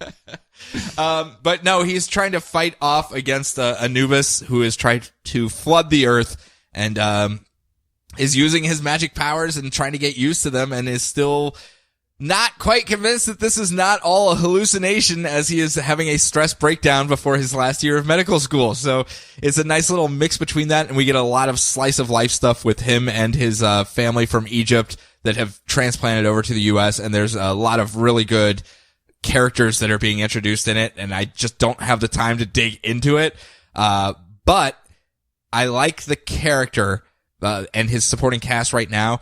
Dr. Fate is a hard sell for me. I'm not gonna lie. He's not a Hawkman sell for me, but he's still a hard sell for me. And they're trying to do a lot to make it so that Khalid has more say in what's happening than mystical, magical Egyptian helmet just kind of takes over and flies me around and does stuff. So there's more of that instead of just the, okay, well, once he dons the helmet, he's Dr. Fate, and he does all this stuff, and he just knows how to do it, and the helmet Who cares about the character underneath it? Exactly. So I like that angle a heck of a lot more than previous Dr. Fate iterations, and I hope they stick with that angle of it. And that's all I have to say about that one. So all right, so going on to Doomed number 3. We get a little bit of an uptick after last issue went down a little bit. An uptick after the last issue went down a little bit for me. We learned a little bit more about his roommate, Roman. He's gay, and he got his Alpha Centurion powers from the Metropolis History Museum's Unexplained Objects exhibit. It got attacked by terrorists. He used this like magical glowing golden band as like a tourniquet because he got shot, and it turned him into the Alpha Centurion. His body gets taken over by this ridiculous Roman superhero god who talks like Aquaman, you know. I'm just like, oh, this is suited perfectly towards me. He's very like Marvel's Hercules. Yeah, Marvel's Hercules. That's his talking pattern. Yeah, speech pattern would probably been a better word. Yeah, and Riser, who is our main character that turns into the doomed monster after he accidentally exposed himself. He's just mad about you. Yeah, he is just mad. He's mad about a lot of things. And I'm just gonna do that every single time. Yeah, every single time. Yep. So he fights the alien bounty hunter kid that was after him last issue, who kind of can understand his rars. Yes. Yeah, so it's like and they do the classic joke of like he's got like a million text boxes of what he's trying to say, and he's just like rar, like one little tiny thing, and the guy understands him completely. And he's just like, you know what, you're usually it's a monster pretending to be a human. Apparently you're a human trying to be a monster, or like posing as a monster, and you're obviously not doing all this stuff intentionally. So even though I'm trying to put my kids through space college, I will give you the benefit of the doubt, put a pin in it, and I'll come back and check on you later and see if you managed to sort yourself out and this bounty doesn't get dropped. So the little Marvin the Martian guy actually has a heart of gold. So he's going to be a supporting character, do you think? Maybe. Might just randomly show up. I mean, he obviously needs his own cast. Yeah. He's got his nemesis is his best friend, and then he has his love interests that are. Did he have a marriage montage when he met up with the girl from the when he met up with not Mary Jane, just Jane. Thank you very much. We met with just Jane, who was his partner that left while he like accidentally took off his mask in the accidentally on purposely took his mask off in a polluted room. Yeah, because she doesn't want to get in trouble. She's going to try to do some science and figure out what happened to him. And he's just like, oh my gosh, we're both super geniuses. I might be having a crush on her. Ignore that, weird punk girl that caused me to turn into a bone spike monster. Well, yeah, I mean, that was that's his on the side gal. Yeah. He's going through a very difficult time in his life. Yes. I was like, oh man, this is a great upswing. He's coming of age. Yeah, there's a great upswing with this issue. And then on the last page, the Elite show up. I'm like, oh, guys. Spinning out of the pages of Teen Titans, I called it last issue. Yeah. They do call a Kid Flash Boy, which I thought was kind of funny. Do you want to get me arrested? Don't call me Flash Boy. So next up, Green Lantern Lost Army. Real quick though, Doomed. Doom. Who'd have thought? Who'd have thought? It is actually a fun, cute book. Not very many people are giving it a shot. I'm sure. It's probably really, it's lower on the scale than you would think it would be, or it's probably right where you would expect it to be, honestly, being a new character and everything, but it really had the potential to be their fun superhero learning the ropes kid coming into it, Spider-Man style book. Yeah. And I don't know if it's going to get the chance to do that, but I hope maybe they can bring back Jaime Reyes or something like that, if anything, just to get that style coming back again. I miss this, honestly, in the books that are out there. So I'm hoping either this one survives long enough to give me my fix, or they just move it over to a different book at some point. At least hopefully they get enough time to finish a good story arc so we can say, yes, remember Doomed. Doomed was fun. Yes, yeah. So next up, Green Lantern Lost Army #3. They're still lost in space! They have been cast off back in time and to the universe that existed before our universe. AKA the universe of Relic and the Light Wielders and everyone there. And it's Jon Stewart and Christmas Lantern Guy Gardner, who's wielding both a red and green ring right now, hence Christmas Lantern.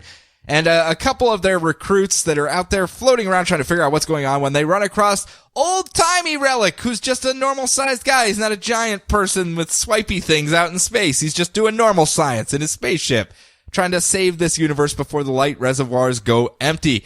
And Jon Stewart makes the judgment call that to survive this encounter and try to figure out what's going on, they're going to lie to him and say, "We are from your future, and we have been sent back in time to help you refill the light reservoirs and save your universe." Hooly-woo! And Guy Gardner's kind of like, why are we lying about that? Why don't we just actually help these people save their universe? And John's trying to explain to him that if their universe survives, where they're from will never come to exist because their universe exists after this one died. So it's kind of we have to be kind of dicks about this. But there's a lot of interspersing back between Jon Stewart leading now and making these judgment calls and the things he was doing while he was in a war zone, while he was a Marine as well. And it's a nice little tie-in. You feel a lot more connected to the guy, that he is tortured with these decisions. He does not like these decisions, but someone has to make them. And he's the guy that's going to step up and do it. And he knows it's not the best case scenario, but it's the best option amongst bad options, and that's why he's doing it. But unfortunately, the team is then attacked by light pirates who fly around in giant little spaceship stars that suck out the light energy from people like Aricia, who ends up just suffocating out in the cold of space. And that's where we end it, with her just holding her throat going, space, not good for breathing. So, Relic getting some play back in the GL universe once more. We got old-timey Relic, normal-sized Relic, and then giant space Goliath Relic out in Green Lantern, the main title. And I mentioned Jon Stewart, it reminded me. I saw like a couple weeks ago, the internet was all like, "Oh my gosh, Jon Stewart went to a wrestling show," and Stephen Amell was there as well. Yes, he wrestled. So he wrestled. So all I saw was like, it's Green Arrow standing next to Jon Stewart. LOL. Yeah, he wrestled. He won his match, apparently. And I was actually surprised. I saw him jump off the top rope onto a Batman villain. Yes. I just thought it was surprising that the people running the Arrow show would be like, "Hey, please don't get injured right before we start filming the next season." The more bruises and stuff he has all over him, the sexier he is to the fan base, you know? But I just thought it would be a really bad season if it was Stephen Amell in a wheelchair with like a broken leg for the entire season of Arrow. I've hooked bows up to my wheelchair and my crutches. Yep. It's hard to frog jump on crutches.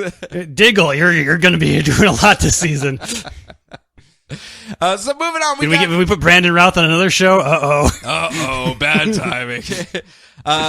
Next up, Harley Quinn and Power Girl #3, continuing the Looney Tune adventures of Harley Quinn and Power Girl as they try to save Vartox the Virile, I guess I'll say, and his planet, so they could try to get back to theirs because Vartox has the teleportation ring to get them home. And they end up flying around with Vartox's ex-girlfriend squad. Woo! And beating up a whole bunch of things. We actually they end up getting drugged again. And it's a running joke where they're acknowledging it, where Harley's just like, "Yeah, this happens in all my books. We have to have a weird, like, delusional scene where we have, like, I don't know, and this time your hand turns into a zebra and we're going to have a Thelma and Louise style interlude here where we're driving around. So just roll with it. It'll end after 2 or 3 pages, and that's what happens. They end up coming back.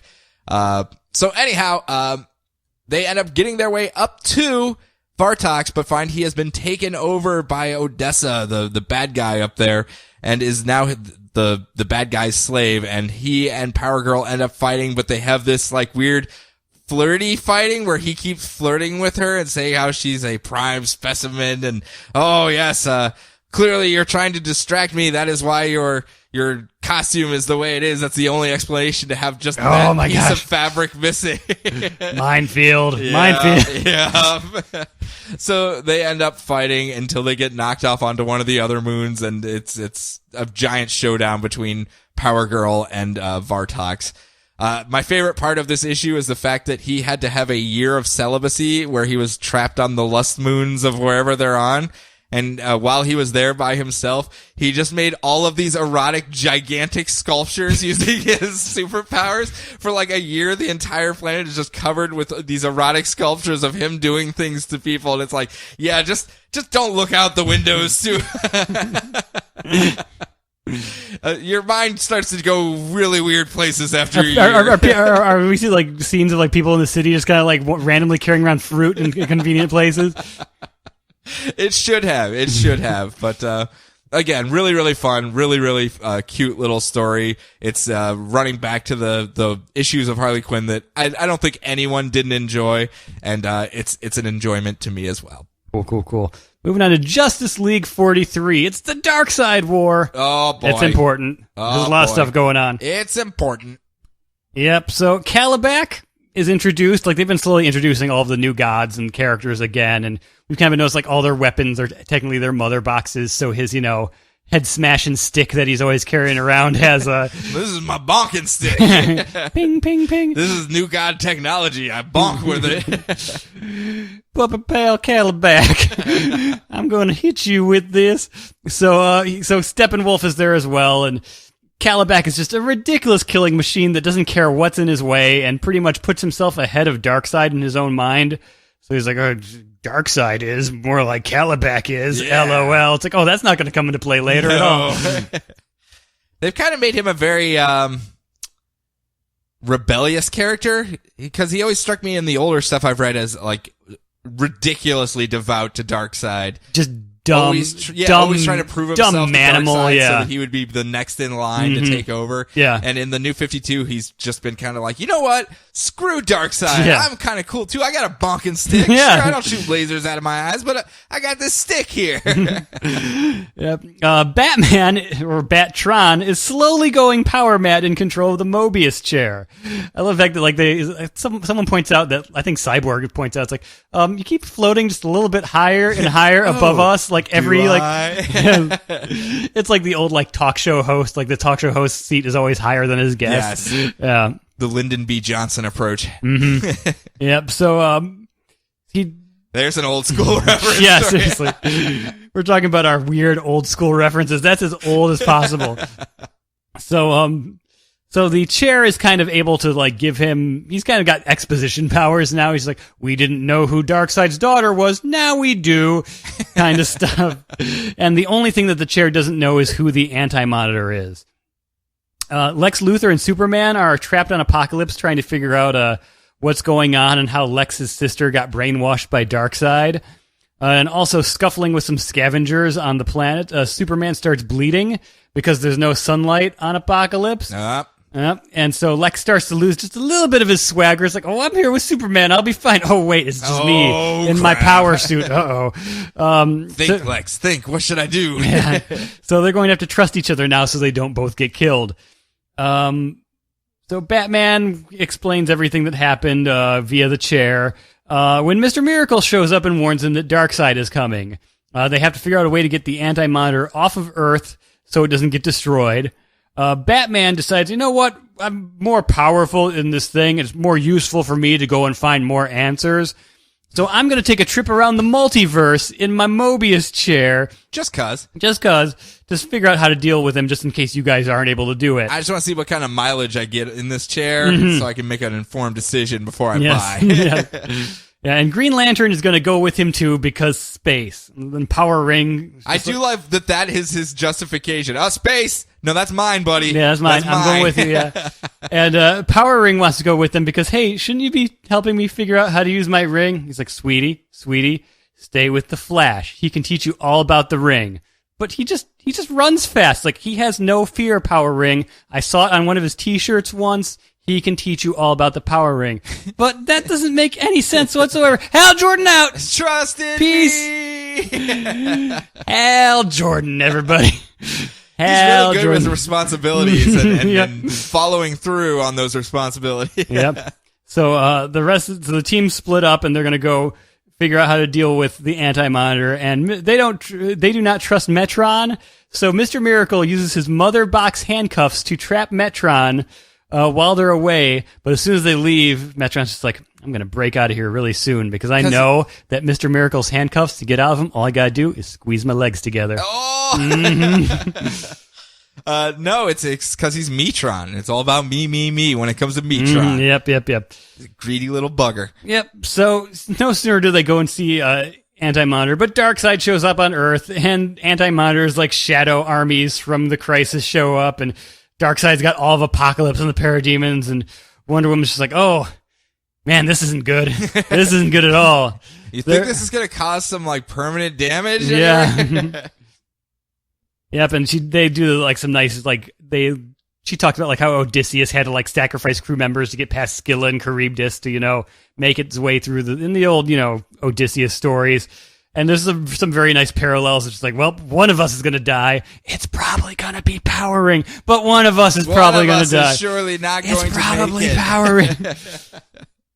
Yeah, so nothing good happens when the gods... Although Cyborg can just die and reboot. He can. So maybe they just keep killing him over and over. I've got the Cyborg rebooting machine over here.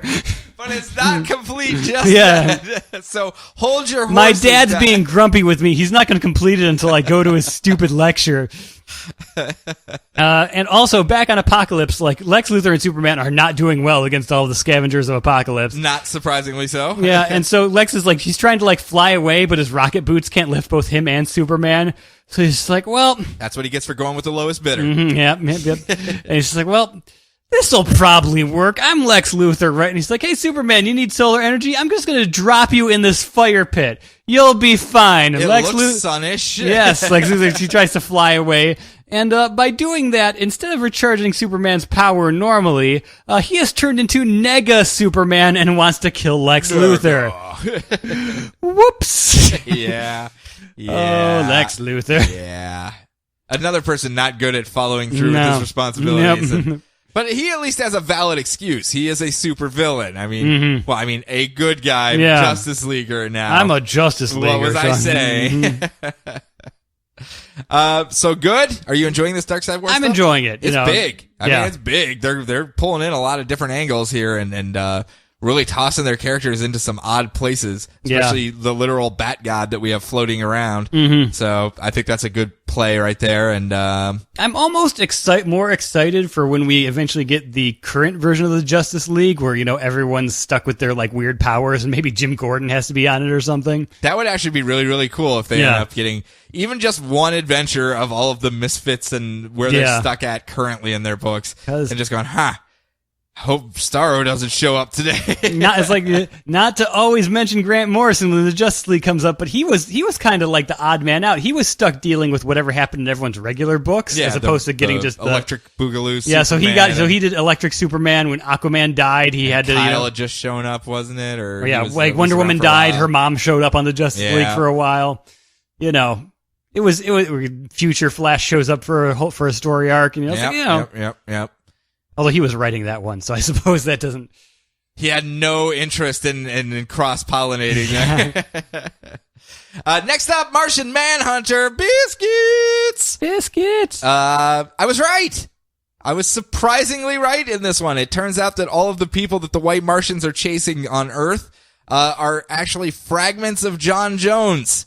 The Martian Manhunter himself fragmented himself out into little sub pieces of his psyche, and they were living lives on their own, I guess, for peace or to integrate or maybe to infiltrate. And that was part of the weapon item that he was supposed to infiltrate all these walks of life and then eventually turn. And that was going to be the big opening of the gates for the White Martians. But, after his main body that we've been seeing running around with the Justice League United and everything is incinerated, we see the Martian Ghost Hunter, I guess, is just floating around going, hey, people of Earth that are actually part of me, come with me if you want to live. Well, not live like I do because I'm a ghost, but live kind of like you. Well, not like you. You'll eventually just be a part of me, but not ghost me. You'll be part of like fleshy me that can turn into things.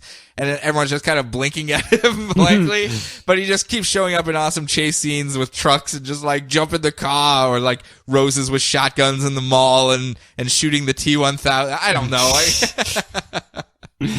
But the main one that I have been following and everyone has been following in this one is, of course, Mr. Biscuits, who after the White Martians were unable to stop him, the Alpha Martian is sent down, this Black Martian, and forges the 5 White Martians that made up the council into one giant gloopy monster and sends it after everyone.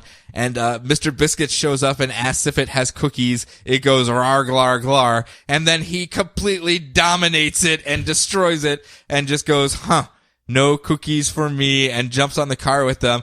And they are all running away, and they're like, who are you? Why are you helping us? And he pulls off his mask to show his disturbing 19 mask movie era face, all distorted. The Elephant Man version of Martian Manhunter. Yes, who's like, don't you know me? I'm Martian Manhunter. And they're like, get out of here with that. Martian Manhunter loved chunky chocolate chip cookies.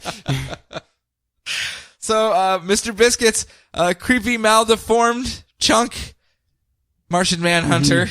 So I was actually kind of cool to see that. His supporting cast is himself. Yes. He is his own supporting cast. How awesome is that? I know, right? Mr. Biscuits. But the whole thing is they all have their own personalities. Like, he's literally encapsulated fragments of his person. Mr. Biscuits obviously being the cookie infatuation who does things with his psychic powers like Oreo, up you go, and helps people go fly away. And I'm like, I love you, Mr. Biscuits. Yes. Yes. But they're all their own personalities. They don't agree with one another. They all argue with one another. It's Herman's head outside of his head. Yes. Doing things and interacting and fighting against White Martians. I'm sold. You won me over. Yeah. And it's got this horror element to it where you don't know who to trust, and there's body horror that shows up all the time, that all of a sudden someone will just, like, their flesh will melt off and they're actually a white Martian and they just fangs all over the place, and it's a good read. Yeah. I was so wary of this book. Yeah, the Mr. Biscuit stuff is like one of the best episodes of the X-Files that they never made. Yes. I mean, yeah. So, I recommend Martian Manhunter. Not what I expected to say when this was announced, but I recommend Martian Manhunter. And they even went with the White Martians, and it's still amazing. Oh, the one thing that we were like, I hope they don't do that. There it is, and we're still like, oh, well, they did it right. Yeah. Well, okay, cool. You win. All right, going on to Robin, son of Batman, number 3. So Damian and Nobody hate bond with each other while returning a crystal to an enclave of cave-dwelling lunatics who ride on the back of giant sparrows. Or Tuesday. Yeah, Nobody decides she'd rather be good and hang out with Damian for no reason whatsoever. Made a Tuesday joke this month. Really? I remember reading that where something weird was going on and they went, or, Tuesday. Yep. So Nobody decides she'd rather be good and hang out with Damian and quits her job with her old boss, Deathstroke. Oh, no! Who apparently seemed like he thought he was still working with her dad. Yes. Which I thought was pretty amusing. I thought that was pretty good. Well, he is an invisible assassin. It also gets rid of all of the, oh God, Deathstroke's hanging out with a little girl, no. It immediately washes all that away. It's a good job, guys. We're just going to put that right outside the door here. Yep. Let the milkman pick that up tomorrow. Yep. And Talia has her memories back and is trapped by the old cult that runs the Lazarus pits. But they end up pulling. You know what? there's always symbolism in these things, and the fact that they're plucking out her memories to restore her sanity, and it's all in the shape of little pearls. Yeah. And it's now Talia is walking around with the pearls of her memory of Damien and everything like that. Obviously a link back to Batman and his mom and the pearls and stuff like that. So we have these not diatribes, these dichotomies between the two characters, and I kind of like the way they do that. It's not in your face. It's not just like clubbing you over the head with it, but it's just really quiet, really small, but you kind of pick up on it, and it shows you the direction they're going for, because her pearls are black and dark and evil, and it's just Batman got sad, had his cause forged out of the fact that his mom died. Damien probably live a much better life, actually murdered by his mom at one point during the Batman Inc. stuff. So maybe a slightly different mother-son relationship there. And also there's an absolutely adorable scene where nobody punches Damien and knocks out a tooth. She's like, "Oh, sorry," and he's like, "Oh no, that tooth was loose anyway." And she's like, "Oh, it was not been knocked loose by other people." And he's like, "No, it was one of my baby teeth." And they just laugh. You still had your baby teeth, Damien. Adorable, adorable. That really sets his age, though, too. Yeah, because you forget it all the time. Yeah, because he's so competent. Yeah, you really forget how old this kid is supposed to be. So then, like that's why they're always adding stuff like him, like constantly gathering pets. Yeah. Or just being wide-eyed at something stupid even, and then just, no, I've dealt with this all the time. I am the knight. So speaking of offspring, yeah, let's talk about Wonder Woman. Because Wonder Woman is dealing with a quasi-sister of hers. Okay, that's out of my loop, but all right, did I forget another one? I don't know. Actually, you have a bunch of different books before that, but I'm just going to do Wonder Woman. Okay, go right ahead. Give you a little bit of a break Fair. here. So Wonder Woman is dealing with her quasi-sister, the Donna Troy that was forged from the clay of her mom that was turned into a statue by Hera, but they left the statue out in the rain and it melted, so they threw it in a pot and then killed some other Amazon and dumped her blood in there with it with some saffron, and then made Donna Troy, and she was kind of tricked by McPennishator into killing all of the male Amazons on the island, and was imprisoned by Wonder Woman because she thought that she was just a horrible sequence of events led you down this path. You're not a horrible person. You're forged from the clayish flesh of my mom, so you can't be that bad. I don't know what our relationship is, but you're kind of blood, but it wasn't your blood that was put in the pot, so I don't know. Let's just work on this. But she has shown back up because, as we saw in the last issue, Strife let Donna Troy out after saying, "Hey, if you want to commit suicide, if you feel bad, the Fates can go kill you. They're at this address." And Wonder Woman shows up to find the cell empty and goes, "Oh my God, what happened? How did she escape?" And looks over to see a giant Strife sitting there on the corner with I'm not making this up, I know I like to embellish on occasion, with a giant tub of popcorn going, "Yeah, what did happen?" And Wonder Woman's going, "Strife, did you have anything to do with this?" No, not a thing. But you should probably sort this out. You should probably talk to everyone else right here and sort this all out right now. Nom. Oh my God, Strife is the best. So it ends up with her, obviously being the one in charge of it and being the one doing it. She's sticking out her tongue all the time and doing all these things like, behind Wonder Woman's back whenever she turns around. So good. But Wonder Woman has to try to find Donna Troy and goes and visits Milan down in the subways once more and goes, "Hey, Milan, how's it going, buddy? How can you not like this? It is paying respect to what came before." And she goes, "Milan, I know you hate it. I know you call it a hell ride when you do your little vision, your maggots crawling out of your eye sockets to find people thing. Can you do it one time for me?" And he's like, "No, can I just say no? Honestly, I really don't like doing that." She's like, "You're right. I shouldn't ask." But he goes, "Well, wait, you've done me a couple favors for in the past. You got me on that awesome ride with that Orion dude. It was super cool. So I owe you one." And he ends up saying, "Okay, she's out in this location somewhere, but I can't exactly find her. She's somewhere in London." So basically, Wonder Woman flies around trying to find everything with fate in the name of the building to try to find the fates, while Donna Troy has a much easier time, goes in and has a conversation with the fates themselves and says, hey, I've committed horrible sins. You need to cut my string right now. And the fates go, yeah, I know you think you're like destined for all these bad things, but we don't even have a strand for you. You literally control your own fate. I mean, you're not tied to anything. And she just goes, well, you old hags are worthless, and stomps out and goes, well, how am I going to kill myself then? And as she walks away, we see someone slips in the door behind her, someone that may have set up this whole thing, and murders the fates. And that's what Diana shows up to see and goes, why would Donna show up and kill the fates? Oh no, woe is me. Maybe she is a bad person, but as she leaves, do you remember the teenage kid that's been hunting Diana to claim the title of God of War? Yeah. Aegis, who has been working with Strife as well, who keeps giving him Greek myth items to hunt down Wonder Woman, flies in on his Pegasus with his golden bow and arrow and is just like, ha-ha, I got you now, Wonder Woman. And Wonder Woman is just straight pissed because of everything that's happening so far, until finally he ends up shooting around all over the place and just knocks everyone around, and finally plugs her in the shoulder with an arrow. And immediately she like does the whole like spin as she gets hit, so she's not looking at him. And as she turns around, blood is just pouring from her red eyes as she is just war incarnate and rage. And literally Aegis just goes, oh shit, oh shit, oh shit, oh shit, and jumps onto his Pegasus and flies away. He's like, nope, and just gates on out of there. Again, not making it up, not expounding upon the scene. That is exactly how it plays out. Leaving a very angry Wonder Woman as she just finally just kind of falls over and is bleeding out in the streets of London.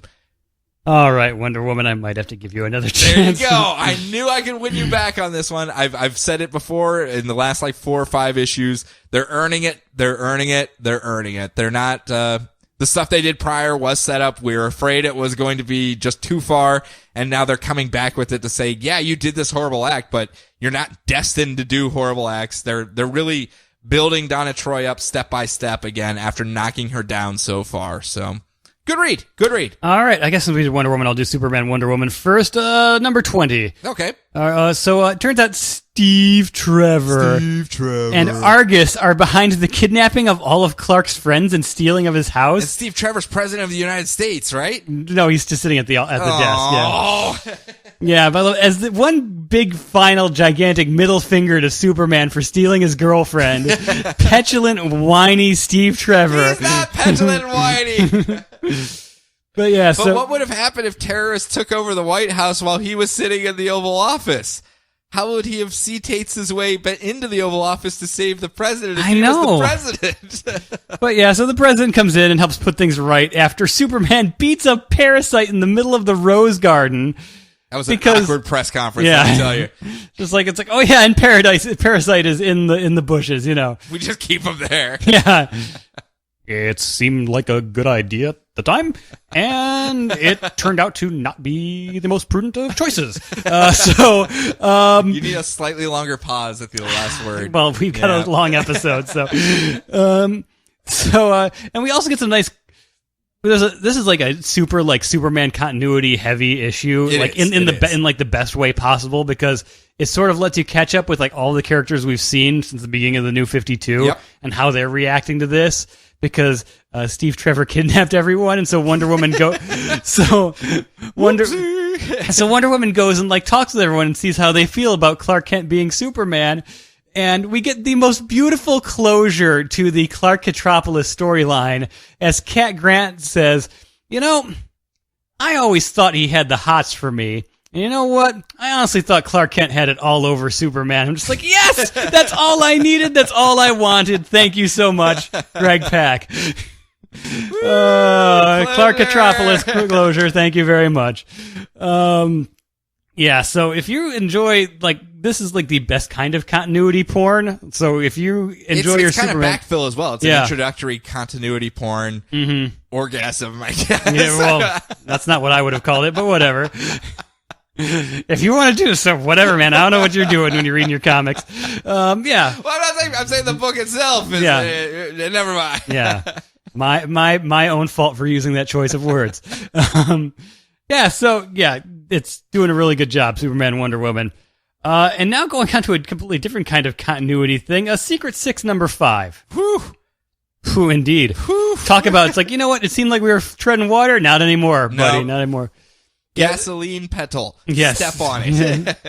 So the whole Secret Six thing is revenge for a stolen diamond villain auction gone wrong. So Big Shot, as we already know, is really Ralph Dibny, the elongated man. Sue Dibny isn't dead, but she might be working for / in love with the Riddler, who is the Mockingbird, who's orchestrating this whole thing. Or she might still be a plant. Yeah. But not literal plant. The old Secret Six members are working for the Riddler. But they also said that they didn't like Mockingbird and were trying to kill her as well. Yeah, and since Sue Dibny turns out is the one that tortured Catman when he was trapped in prison. Yes, and he immediately recognizes the picture like on the mantle and is like, "What the fudge?" Yeah, and so caught myself on that one. Yeah, so Big Shot leads the team right into Riddler's trap, and Sue might still be in love with him, or she's going to get married to the Riddler next issue. We don't know. All I know is the sand shark on the cover of this is not in this book. False advertising. I was promised a sand shark. We don't ask for much here. Yeah. We really don't. When you show me Black Alice creating a shark made out of sand, I'm expecting a sand shark. Yeah. At least just in the background. But yeah, talk about picking up the pace after that weird start it had. I kind of like it. And it's melding in the old cast as well, so they're not out of it. And you have more than 6, but a Secret Six with the old Secret Six mixed. And there were 7 of the Secret Six anyway, if you count Ferdies. Yeah, well, fair enough. So we're getting there. Getting there. I kind of like it now. Yeah. Much more than the first issue. The first issue was really weak for me. Yeah. The second issue picked it up because they were pulling them out of the water immediately, and I was like, oh, we're going to get a 6-issue introductory arc. Okay, cool, we're getting out of there. And then now this one, I'm like, okay, I see where we're going with it. We got some intrigue. It's pretty fun. The characters are very amusing when they interact with one another, so that's the bread and butter of Secret Six for me, and as long as we get that, I'm A-okay. Yeah. 3 down, 1 to go! Yes! Another week down, we got one final week. Week 13. Oh, nothing could go wrong with this No. week. This is gonna be the easiest week. Oh, there seems to be more books in this week, too. Hey, what is this? Hey, wait a minute. Week 13, I'll start off with Aquaman. Aquaman, number 43. Thank you very much. I'll be here, well, not all week, but for at least another couple 20 days, minutes. So, yeah. Aquaman is we get a lot of the history and what has been going on. He went, quote-unquote, traitor to Atlantis to save the other parts of, quote-unquote, Atlantis that ended up being dumped off into another dimension, a hell dimension of some sort. And while he was trying to destroy it at first, it turns out that they were old Atlanteans from the beginning of time, and they're actually his subjects, so he decided to save them, and Mara went, no, why did you betray Atlantis, and has been sending assassins out to capture him and drag him back to Atlantis. It didn't quite add up. None of it added up to anyone. Why would Mara do this? Why is all of a sudden that decision a war declaration between Aquaman and the Atlantises on both sides? We find out the reason to that. Mara has been replaced by her sister, Siren, who has taken on the form of Mara and has her chained in the basement and is trying to lead both Atlantises into a war against one of each other so that the, Shelbyville to the Atlantis Springfield can come out ahead in this Shake harder, boy. Which makes so much more sense now. I understand where we're doing here. We went 3 issues without that being explained, but we were slowly getting that in the past, in the present, in the past, in the present. I was like, I know we're going to get there. But it was starting to reach that point where you're like, okay, this is starting to make less and less sense. I need something, and they give it to you this issue to explain everything and go, okay. Like, were we just going to find out that, like, Mara left him because he kept leaving the beard shavings in this thing? You want him to shave that beard, Mara. Come on. Oh, you're such a disgusting... but we also find out where he got his super ultra magic staff from, because after he was exiled from Atlantis, he went, well, where should I go?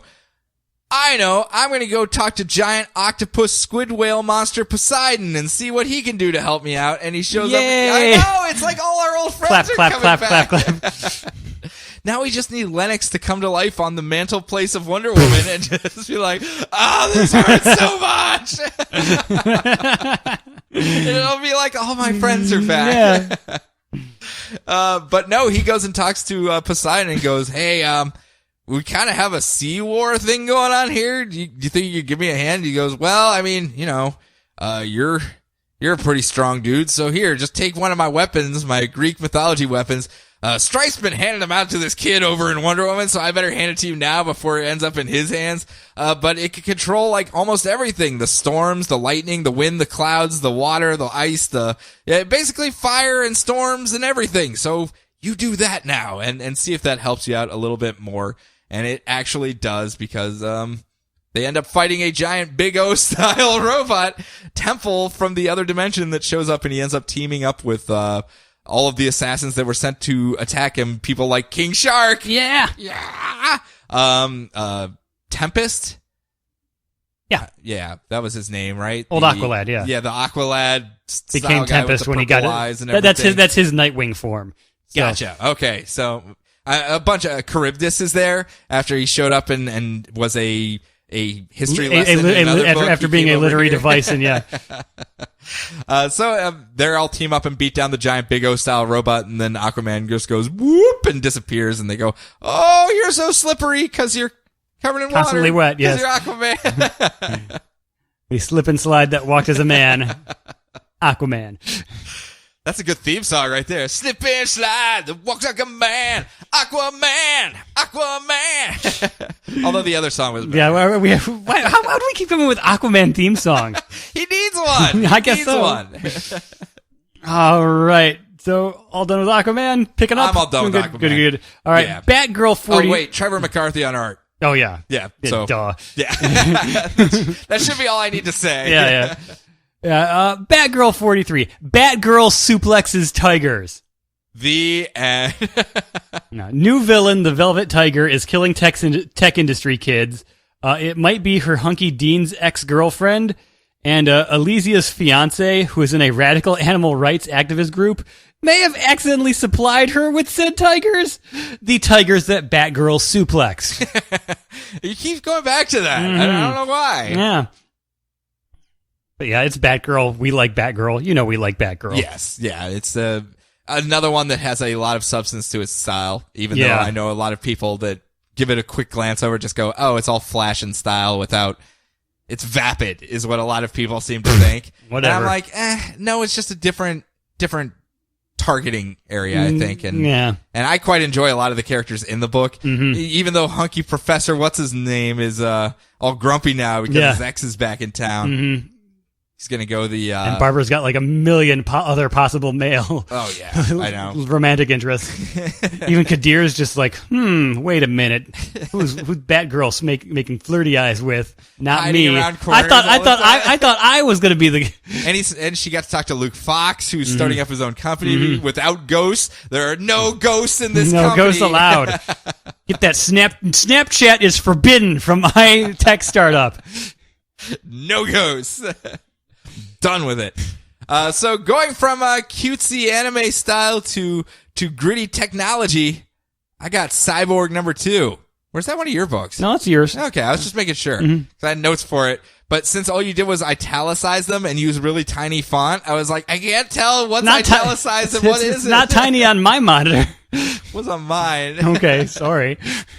So I was just guessing on a lot of them. I was like, I'm pretty sure I did Cyborg 1. Yeah. So that should be me. Cyborg is dealing with the fact that he's not very special. He's not very special at all, even though he is very, very, very special. After his system's rebooted and he has his new streamlined look, he goes out into the world to find that cybernetics are actually pretty commonplace out in the world, and they're becoming even more and more commonplace as the days go on. So, like, people are giving plasma to save up enough money to get a cybernetic guy, and okay, I thought I could be the only one with the cool red eye thing over here, but no, anyone can for like 15, okay. well, that kind of sucks. I guess I'll fit in more, I guess. But it turns out that the tech hunters from the alternate dimension, got a hold of his arm, and they're trying to track it back because it is some sort of prophet to their technological religion that they have, and it keeps telling them, well, if you find the main body, you'll be able to control all technology, so find me and use me, and they're following it back, and as we see, all these people that are getting these technological cybernetic implants are also being targeted by these weird, creepy cyborg people that just keep borging it up and absorbing everyone with electronics attached to them into their collective and growing from there. So apparently resistance, it's not a good idea. I would assume. Yeah, the other phrase was copywritten, so they had to just say resistance is a bad idea. Resistance is right out. None of that whatsoever. But we get a lot of the past story stuff of him dealing with his dad, and the friends that he actually did have before all of this happened are starting to come back into his life, and some of them have ulterior motives, some of them don't, some of them are just actually really supportive, and some of them are just fame hunters, it seems. They just kind of want to get close to Cyborg. He's a Justice League member. Hey, remember that time when we were in second period English? Can you get Superman to sign this for me? Thanks, man. Yeah. Not going on eBay, no. No, not at all. So yeah, just don't use my name. Don't use my name. What's it? Just say to my best pal or something along those lines. You know who else is best pals though? Deathstroke and Wonder Woman. They're besties now. We had been following their adventures as they tried to tackle the Titan Lepetus, and in Deathstroke number 9, we're continuing that storyline. They are fighting off Lepetus and his hordes, and finally Wonder Woman ends up going after him because he dives down into the earth beneath Paradise Island because he wants to rescue his sister, who is also in prison there, another Titan. And Wonder Woman dives in after him, and then all we see is the comical her just kind of flying up out of the hole as she gets punched out, and she lands on the ground there, and Deathstroke's like, oh my goodness, I'm on my own. I'm going to figure this out. I'm not really a good person, but I did take the contract, and I always see my contract through to the end, and I do have this god-killing sword, and it would be pretty badass if I killed this Titan, so I'm going to take care of it, but I should probably check on Wonder Woman first, and he's running over to check on her, and all we see is this one page of just like 2 arms and hands in front of like everything as it's getting closer and closer and closer to Deathstroke. And it turns out Superman shows up and he's like, what did you do to my girlfriend? He's like, whoa, Superman, I didn't do anything. You don't understand. You have to let me explain it. Superman's, of course, being all brash, like, you don't get the chance to explain. You hit my girlfriend. You deal with me. And he's like, dude, just listen to me. No, you don't get to talk. I'm going to punch you in the face. He's like, fine. We'll just fight until one of us is like at a very disadvantaged position, and then someone will come in and say, no, you didn't understand, this is what it is, and that's what happens. They fight until he's about to punch him, and then Wonder Woman goes, no, Superman, you don't understand. He's like, see, I told you exactly how this was going to play out, and that's how it played out. When did Deathstroke get funny? I know. But the all 3 of them are there like, okay, well, let's figure out what we're going to do here, as Lepetus jumps out from the ground without his sister, really, but he does have a giant golden spear ready to murder everything, and is just yelling, behold the future! My pokey stick! And I guess someone's going to have to explain to him that weapons technology has increased slightly over the eons. Yeah. That pokey stick will not conquer the world anymore. Gotham by Midnight number 8. The team stops a Shouting Heads news program from infecting the city with rage, because apparently the 2 heads that were like yelling at each other had like kind of combined into one like single nightmare monster with 2 bodies. Yeah, they sold their soul to something evil, and that's what it gave them, so they could have better chemistry on their show, and it just formed them into one self-loathing creature of goop, and like that Muppet that was always arguing with itself on Sesame Street. Yeah, just like the Muppet. Yep. And Internal Affairs is getting ready to drop the hammer on them just as Xander Tar figures out what the black flowers mean. No! If you just gave us one more page this issue, I could tell you. No, oh, sorry. God damn you! But it's true, it wasn't just a little fluff, like, acknowledgement. They actually are part of the storyline. Yep. And it's gonna be great. I love it. It's gonna be great. Everything about this book sings to me. You know what? We just got done earlier saying that, we don't have that magic Darky style book. I forgot. Gotham by this is Midnight, the crown jewel of the Darky style books. And yeah. I think it's amazing. Amazing what they are doing with this book. If you want to see depressingly sad sales, though, yeah, depressingly sad. But people are buying it digitally. Yeah, I'm just hoping. Well, the trade just came out this last month. Yeah. Go pick up that trade and try it. Check it out from the library, guys. You're not going to be like, well, I mean, you probably have to get the library to order it. I don't think they're going to have too many copies of it, but I mean, just get them to bring it over to yours and try it out. Flip through it in the store. For God's sakes, people, it's so good. Yeah. It's so flippin' good. God, I don't know if I have a segue, but Grayson's up next. We just said so good. So flippin' good. Yeah. Grayson. Yeah. I guess just move with it. We're just gonna roll with it. Yeah. Grayson number 11. Intrigue. Much like Catwoman, I will not be able to do it justice, so I'm not even gonna try. But Grayson shows up to save Agent 1 from someone who looks exactly like him, who was about to kill Agent 1, and immediately goes, Clayface, and has a 3-page diatribe about how every single time it's, I see myself doing something, it always ends up being Clayface. Just once, I wanted to be Killer Croc in a mask, and we pull it off, and it's like, I would have got away with it too. But no, it's gonna be Clayface. And the clone ends up having this whole big, talking thing to him, and he's like, well, wait, you're obviously not Killer Croc, but that's even more verbose than Clayface. Could it be? Could this be another doppelganger that isn't Clayface? And he's just being all jokey and having fun and jumping around until his doppelganger calls him out on his bullshit. And is like, yeah, you always got a quip. You always have something funny to say. Tell me, what was the joke you told after Jason Todd got killed? What was it? Tell me the gut buster you said on that one. Or when Barbara got shot and crippled and through the spine.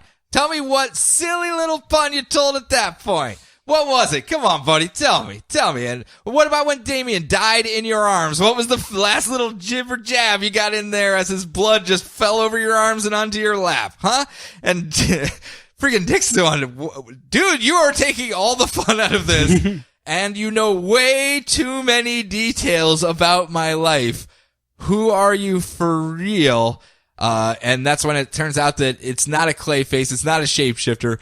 Whoever it is has control over the hypnos in their eyes, can make them see whoever they want them to be. And in this case, it's Dick Grayson. And finally, Agent 1, in a fit of rage, goes, no, I'm going to see you for who you really are, and rips the hypnos from his eye sockets as his, gashed eyeballs are just, blood running down. He's like, no, it can't be you. And it turns out being Agent 8, his partner from earlier in the series that we saw Grayson let get killed because she was dirty and he refused to kill the guy. Remember when the gun, the revolver or whatever the assassin guy was about to shoot her and they were yelling at Grayson to shoot him, and that was the only chance they had to save her life and he wouldn't shoot? The whole anti-gun issue. Yeah. Well, it's her. Okay. She didn't die, apparently. Or she did, and it's the hypnos again. We don't know. Again, everything about this book is intrigue and subterfuge, and she ends up getting away, and they go back and say, of course, Grayson was knocked out, so he doesn't get to see who it actually was. And Agent 1 goes back and reports to Helena Bertinelli that it was actually Maxwell Lord and Checkmate behind the whole thing. And she goes, well, we will have to prepare for war or some sort of intrigue war with Checkmate. And I'm like, yes, they're doing exactly what I wanted. We get the back end spy. Argus is going to get in there and everyone's going to be running around and I'm going to have so much fun. And then Midnight is going to be like day night and pop out and pop back in. But we find out that Agent 8 was actually working for Dr. Netz. The daughter of the original Dr. The Otto fan Netz. fiction author? Yes, the fan fiction, been playing it so goofy out there and everything, has actually been behind the scenes machinations upon machinations, is actually scheming to take control of the organization that her father built and wants it back and is trying to get everyone else out of the way and is actually hyper competent and has just been playing a role the entire time. And it's like, you make me love you, Grayson. You make me love you with your twists and turns. There was a funny line where Grayson walks up on himself from behind. He's like, I finally get to see myself from this angle and I just don't see what all the buzz is about. Self-referential. Yep. Next up, Harley Quinn. Harley Quinn has goofy, zany Looney Tune adventures as she goes up against Popeye. Still Popeye. Remember, he had taken all of the gang of Harleys out into the middle of the ocean and was going to toss them off into the ocean. Well, since he was addicted to his seaweed spinach from another planet. Unfortunately for him, Harley Quinn is not the biggest threat he has to worry about. Actually, he ends up going down under the ship and throwing up, but then when he comes back up, he's wearing a gimp suit made out of seaweed. I don't know. But unfortunately for him, Harley Quinn is not his biggest trouble because the quintuplets, the 5 that were from Harlem or from Brooklyn. Okay. That I, very late to the game, got the joke that they didn't get their own names because they were the quintuplets. Mm-hmm. Yes, I was way late on that one. Their mother, this short young lady, has come barging in with a wooden spoon to save them. And unfortunately, Egg Foo is terrified of this woman with a giant wooden spoon because she's going to crack his shell. Mm-hmm. And she beats up Popeye with a semi-automatic rifle and a spoon and saves her kids and goes, "Why would you bring these children out to the sea to join your gang? They're only 14 years old." And Harley's like, "No, they're all 19. Who told you they're 14? And then all the kids are like, doof, doof, doof, doof. And they all get slapped all at once, like Three Stooges style, like slap, slap, slap, slap, slap, slap.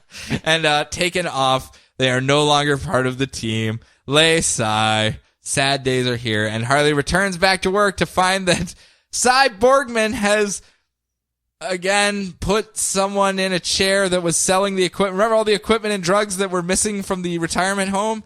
Okay, sure. It turns out one of the nurses there was selling it to try to pay a ransom for her daughter that's been taken captive. So Cy Borgman found out when they were trying to sell the MRI machine and he was hiding inside of it and just jumped out yelling Jewish phrases. And they were like, I'm confused. This deal has gone south, I believe. I'm just going to leave. Moshogana, Moshogana. And they're like, okay, we're just done. And he has brought her in for Harley to talk to this young lady about the new job. Okay. Zany adventures upon zany adventures. Again. Okay. It's cute. I'm not gonna lie. It always has at least 1 or 2 jokes that make me laugh. Not all of them are home runs. Not all of them are singles. All right. Justice League 3001 number 3. I think this might be the last issue. Really? Or do we get one more? What, with Porter? Or? Yeah, with Porter. Okay, with Porter, yeah. I think we might get one more, and then we get to see him torturing himself on Superman. Yes. His self-beatings of drawing everything. Yeah. Yeah, so let's see. How can I scattershot this very quickly? There's a Starro on the team now. Yes. After they realized that the Order of Endless Bureaucracy, yeah, they were all, it was all right for them to enslave this planet because they were just like the planet was literally mindless and the Starros were helping them. They were at war all the time and were about to destroy themselves. Yeah, the Starros actually helped save the planet. So now one of these Starro representatives is on the Justice League. Batman is finally starting to notice that Ariel Masters isn't really acting like herself anymore. She keeps world's greatest detective. Always cackling and trying to send us to our deaths. I don't get it. The Super Buddies, the alternate side spin-off team of Justice League 3000, who are hanging out in Takran 2001. 3001, This ain't your grandpappy's Justice League 3000. Yeah, you're right. So the Super Buddies are on Takran Galtos, the former Earth, now a prison planet. They have discovered Jimmy Olsen 3001, who is a in the guise of Turtle Boy 3001. Yes. Who randomly shifts into giant turtle monster Jimmy Olsen? Okay. Fair enough. Yep, and Supergirl is already fed up with the Flash wanting to be her best friend and have slumber parties. Yes. And at one point, there is a giant Starro sitting on a throne, and quite possibly one of the best things that happened this month. Something you don't expect to see. Nope. You really just don't open up a book going, I'm going to see Starro sitting in a chair. Yep. Oh, I got what I asked for. That's our Porter. That's our Porter. Yep.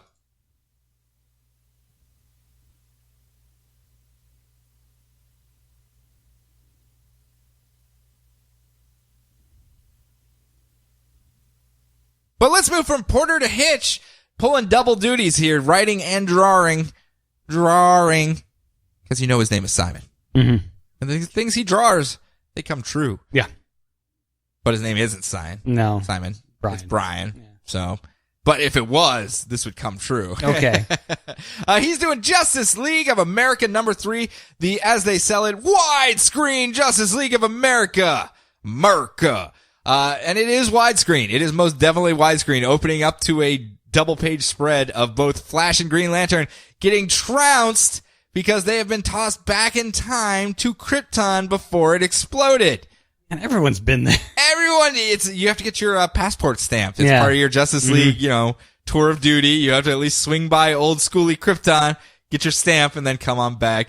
But because they're there, all the Kryptonians are like, oh, well, you guys seem kind of cool. I guess we'll take you to see our leader, this awesome guy, our god by the name of Rao. And they're like, okay, whatever. That sounds cool. I've heard Superman mention him once or twice, usually when he stubs his toe, but hey, it can't be that bad of a guy. Meanwhile, Wonder Woman's been tossed into Olympus, where it turns out the entirety of Olympus and the entire demi-realm of godhood that was there has been both destroyed and separated from the universe. We don't know by who. What god would be spiteful enough to do that? Yeah. Honestly, my money's on Strife. Well, yes. Honestly. But she is stuck there, unable to escape, while on Earth, Rao is playing it up big time. He's flying around, and whenever anyone says his name, he pops up. Or they're like, maybe we should ask Rao. He's here. And he's like, did somebody say Rao? And they go, woo! And he goes, miracle for you, healing the sick, giving you food, giving you money, woo! Rao's out! And then he just kind of floats off back to his little floaty castle. And unfortunately... He also keeps randomly showing up at anime catgirl conventions by accident. Rao! Did somebody say my name? No. You're weird. Every time I go there, they call me weird. Just because I'm not dressed right. I'm dressed like a Kryptonian god. Yeah. But he ends up doing things like redoing all of Africa and making it a fertile land once more. And then when they say, but the warlords are just going to take it, he just topples every corrupt regime in Africa. And that kind of makes every other country in the world go, hold on a minute. Let's pump the brakes once or twice on this one. We were cool with you curing cancer. No one had any issues with that. We were cool with you getting Destiny's Child back together. That was a miracle as well. Well done. But when it comes to toppling the governments, we got some issues here. We'd like you to just stop. Maybe at least check in with us, the UN or some sort of governing body, to see if we want you to topple that government. He goes, no. How about that? I'm a god. I'm just gonna do things that are right, and you can't do anything about it. Meanwhile, Batman, of course, does not trust Rao because he's Batman. He doesn't trust anybody, and he's trying to convince Superman that because he endorsed Rao and told all the people of Earth that Rao's this super cool guy, the people of Earth believe that Rao is a super cool guy. And Superman's like, nah, that's not how it works. There's no, like, fame by association type thing. And Batman tries to explain how sex tapes work and that, yes, there is fame by association. Meanwhile, the Infinity Corporation are flying around and they end up back in 1961 and the Flash ends up there with them. 61 have any sort of importance for the Flash? No. I wasn't sure if that was like the relaunched Silver Age Flash. It might. Like it might be, but so maybe we'll get some Jay Garrick love in here as well. Who knows? I don't know. But yeah, they end up pulling him in, and he's like, well, I don't think I like where I'm at. We got this whole X-Men Days of Future Past thing going on where I'm stuck back in the timeline, and then Green Lantern's stuck further back in the timeline on Krypton, and everyone's dealing with Rao across the timeline, and as long as I don't say his name, he doesn't show up. So it makes it really easy to find him, though, if you want to fight. Yeah. If they had Dr. Fate there, he could set up a trap, and they could all just be like, Rao! And then when he came in, Fate could be like, you activated my trap card! And that would be it. They'd win. That's how I'd write it. That's why we have a podcast. Yep. So, save me from myself while I'm spinning my wheels, All Brian. right. Prez number 3. Prez is so good, Sean. It is. It is the ultimate in satire. Yeah, It's some Jonathan Swift level satire going on the modern politics. Yeah, if you're maybe say a little annoyed by the current political landscape, or and I'm not even saying you're on a side. If you're just kind of looking at it like Kelly was talking, it's like, I don't think I would like this. It's like, no, you're always complaining about just politics in general. This is something that I think you would get something out of. Yeah. So half the issue is devoted to the story of Miguel Esposito, who gets injured on the job at Smiley Industries, where they monitor you for every single second of the day. Smiley Industries, and they just like sell random goods, like online and in storefronts, like a big box store that could have almost anything you could want, with a smiley face as its mascot. Yeah. Huh. Yeah. I don't know where they're going with that. Yeah. So he hurt his ankle on the job, but they say, no, you're fine. Just keep on working. Keep on working. Evil boss Smiley even shows up and gives a motivational speech about how you're not even allowed to talk about hours. You're only allowed, we measure everything in seconds and ounces. You are no breaks, blah, blah, blah. So anyone, anywhere could get our stuff, but we make it the fastest and the cheapest. How will people get sexy frogs without us? The sexy frog is like this weird, it's like it's the through line through the entire story, and it's weird that's what they used as it was just this weird piece of commercialism. Weird like bobblehead figurine of a frog with a lady body. Is what it is. I mean, they're basically just saying it's trash for the sake of trash. Mm-hmm. Yeah, but Miguel takes a break too long. He had to go number 2, but the waste that he allocated was not heavy enough to warrant the length of break he took. Woo! So he gets fired. So he's got a bum ankle. He's got to take a job at Taco Drone. No, he's not taking a job at Taco Drone. Remember, that's unemployment.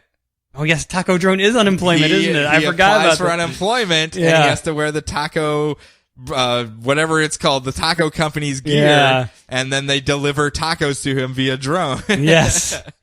And he just has no... That's a callback joke. Yeah, to how you're right. jacked up this dystopia Yes, is. yes. And the poor guy is Hispanic, and he's got this like Mexican stereotype garbage we're talking.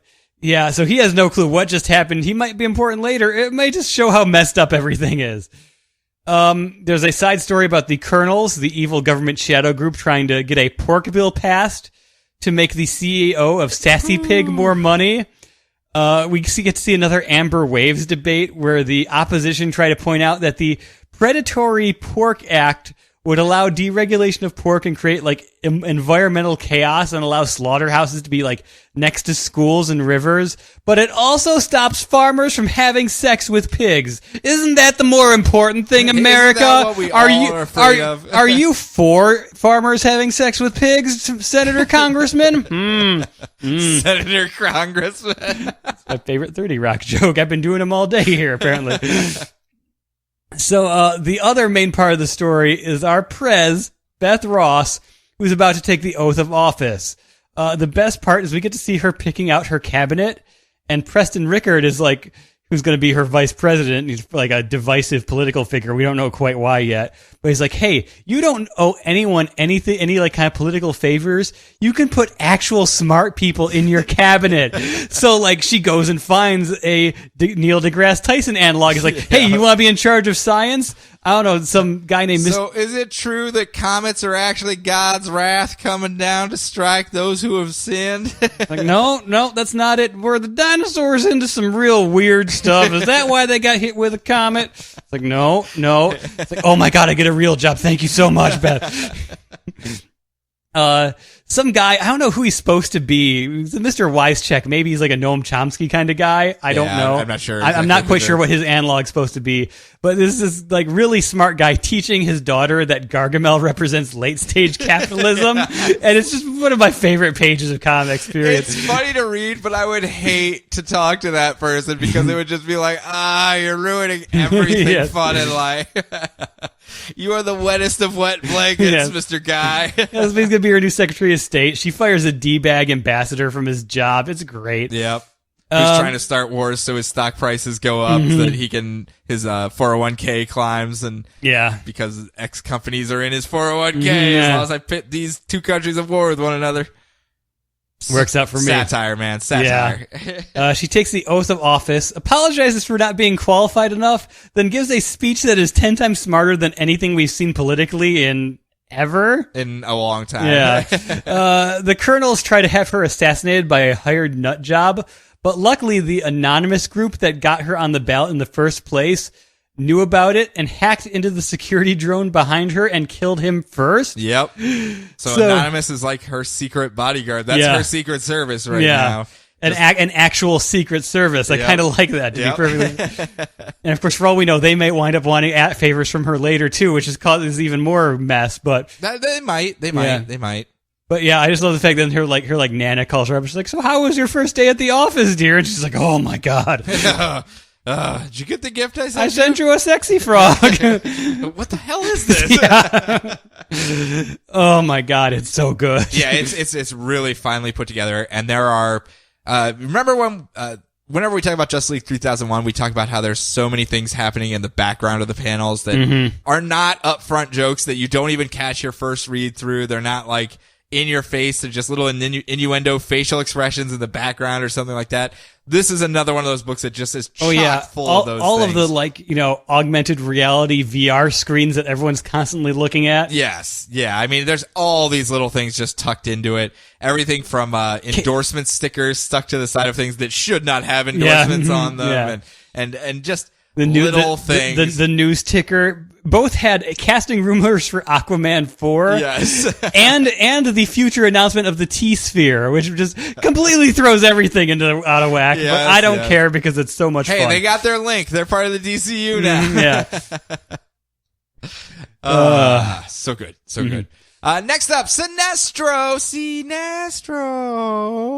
It's kind of a exposition issue. This is the training day with Sinestro, and I'm saying that in the movie sense, where Sinestro is walking around going, "Parallax ain't got nothing on me," and he is teaching this new little cute, adorable, gray, giant-eyed alien who goes by the name of Nax, who's just like, "Oh, I'm just a little cutesy alien, and I was stranded on this planet." And he goes, "Well, you come along with me, Sinestro, and I will show you the ropes of the universe." And he's like, man, he's getting them all tied into this weird stuff and showing him around and teaching him about the Lantern Corps and about the Green Lanterns have disappeared and now the Yellow Lanterns are stepping up and they're going to instill order through fear. And look, I even retrofitted all of these Manhunters and changed out their faceplates so they're Sinestro faces now. All the Manhunters look like Sinestro robots flying around the universe. And it's gonna be awesome, and we reprogrammed them so that they say no man shall escape Sinestro's might, and they do their little Sieg Heil salute up into the air, and it's gonna be the coolest thing ever, and you get to be a part of it, Nax. It's gonna be great. And he's like, "I'm kind of not into the whole totalitarian thing, but can I say no?" And he's like, "You don't want to say no, Nax. You don't want to say no." And it turns out this is another one of Sinestro's schemes. He gets them all psyched up and pumped up, and then he introduces him to his partner, his daughter, Sornik Natu, who is running the medical bay. And this guy, his power, what he can do is he can psychically eviscerate someone and put them back together so that you can easily get to the parts of the human body that you need to work on them. That's very specific. Yeah. So they're trying to figure out what's happening with the paling and what they're doing to people, that they are draining them all emotion. And he literally just separates out the patient they have there by his different systems, like the skeletal, the respiratory, the circulatory, the muscles, the fleshy, flabby parts, and some organs off to the side. Like, yeah, we still don't know what this does, so we just leave it off to the side. And yeah, it's all schemes, and Sornik sees right through it. But she goes, okay, well, I guess we're gonna have to work together. And at least you're not a complete asshole like the rest of this corps. At least you're not trying to put your faces on Sieg Heil saluting robots that are going to fly all over the place. That's the touch that I love about that one. Just the vanity of Sinestro now that he's the only band in town, and he's just going to go whole hog with it. But next up, Superman number 43. Speaking of answers, we're going to get them. They return on home after they've escaped from Hoarder, and trying to explain this the best I can. Do you remember the mocha latte that Jimmy took while they were at Hoarder Complex? No. Okay, well, he drank a mocha that was offered to him on a little spacey cart that flew by. They were just giving out coffee for free at this little Hoarder complex, and he drank it, and apparently in each one of them, there's nanobots! That allowed Hoarder to piggyback his way in, and Jimmy throws up into the toilet, and the little nanobot hops out and takes over Lois Lane's phone and is walking around like this cutesy little Hoarder robot, taking pictures and watching people as they do things. But the main thing is that Superman, now after he did his solar flare and something came and drained him as he did it, is not getting his powers back really at all. They're kind of slowly coming back. And he's talking to Lois, who is basically telling him flat out, I have had a torturous night, but I've decided to keep your secret. I'm not going to tell anyone that Clark Kent is Superman. I understand why you're doing it. I know you better than you think I do because I know Clark Kent, and I know Clark Kent is the real person, not Superman. So because of that, I'll keep your secret. We'll keep it silent. And Superman's like, hey, thank you so much. And they're actually bonding really close over this and becoming, maybe a little something going on right there. That's my kissy face. Okay. They're about to get there. But they end up going after because the little cell phone robot comes up and goes, hey, I still have all the data, so you have to report to this location so that we can drain out the rest of your power, or else we're going to release it to everyone, and everyone is going to be hurt and doomed by this. And he goes, well, fine, I'll go, and he and Lois both go, because Lois says she wants to at least try to expose Hoarder, and maybe that can get them some dirt to get some on him so that they can get the stuff back. And they chain him down to an electric chair and end up going, okay, here's all of our giant golem sucky monsters that drain your energy. That's what you saw in the solar flare last time. So do another solar flare and they should drain you of all of your juice. And that's what we want, is the unending power source of you. And as he's doing it, because he has to, Lois Lane is watching the torture and she's remembering back to like Action Comics #2, where her dad put him in an electric chair her dad and Lex Luthor were trying to question him after they captured him back in the very, very beginning of Superman's run. And it just makes her so sad to see him in that position once more that she goes and releases the data out to the public herself so that Hoarder doesn't have anything on him anymore and he can fight back and defend himself. Making so much more sense as to how that came to be. And as soon as they leave, that's when it all goes to crap. The news has just blown it all out of proportion. General Lane is there with kryptonite rifles on a helicopter, saying, oh no, I'm gonna get away from my daughter and, finally, turn yourself over to us. We found out that you do have subterfuge. You've been a spy all along and an alien spy. So now we have reason to bring you in. And, he's stuck running from the law now. And that's where we pick up in the future issues with him running off on his own, a fugitive, so to speak, and the people hating him because he's being painted as an alien spy. And that's why he was infiltrating as Clark Kent into everyday society. See? Yeah. We just had to be patient. Yeah. We just had to be patient, Internet. We all knew the answer was coming. We all knew it was coming. You knew it as well. Some of you were getting grumbly, but you knew it was coming. You just had to be patient. The Internet patient? Internet is known for its patience. It is known for it. Let's see what we So got. you get to continue with Tit- your two last ones. Teen here. Titans 11. They break into the Maw, the super The criminal. mall? They break into the mall? break into Those the mall. Teen Titans. Teen Titans in the Mall. No, the Maw, the MAW, the Supermax facility in Metropolis. The criminals start breaking out. Despero is there, but Superboy shows up to yell at someone for stealing his life. Aww. Superboy. Superboy. Yeah. Is he going to be all sullenly again about how he's just a clone and he didn't even have emotions? Because I'm hoping we're done with that part again. Yeah, same here. Kind of hoping that becomes a background plot point for Superboy instead of the defining only characteristic of Superboy. Yep. Yeah, I don't think I'm asking for too much. Mm-hmm. But spinning out of the pages of Teen Titans, the Elite are starting to get some spotlight on them. Oh, yeah. Yeah. Maybe Manchester Black will show up and just stink up another one with his BO leather. Yeah. Yep. Let's see, going on to the Flash 43. Barry's dad broke out of prison so he could ask the Flash for help in stopping Professor Zoom. Oh, at least he wasn't asking the Flash to prom. Weep womp. Weird. Yeah. It's just like, of all the things, it's like, oh, why didn't you tell your dad, Barry? And so as he's going back to jail, he gets kidnapped by the Disciples of Zoom, and the Folded Man teleports the Flash to the bottom of the ocean. Oh, well, he probably can't swim very fast, can he? No. You would think, just kind of the same premise, just kick your legs really fast. Yeah, make a tornado and shoot out. Oh, yeah, I mean, he's got tons of options here. What the hell? Why is he not just leaving? Yeah, the next issue blurb was the only time Flash has ever wished he was Aquaman. Poor Aquaman. I know, right? Come on, guys. I thought we were over that.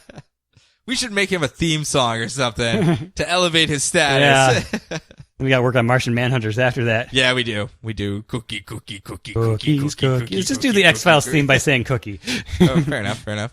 Last book number 47. It feels like my jaw is going to fall off. Yeah, I know. I'm hurting a little bit here. We Are Robin number 3, where the teenagers of Gotham City have been taken up the crowdsourcing of the Robin persona as the Nest, as we find out, and it's actually confirmed entirely in this one, is Alfred back in the Batcave trying to get the kids to come in and learn and do things correctly, and maybe he can inspire the next generation since Batman's out of the picture.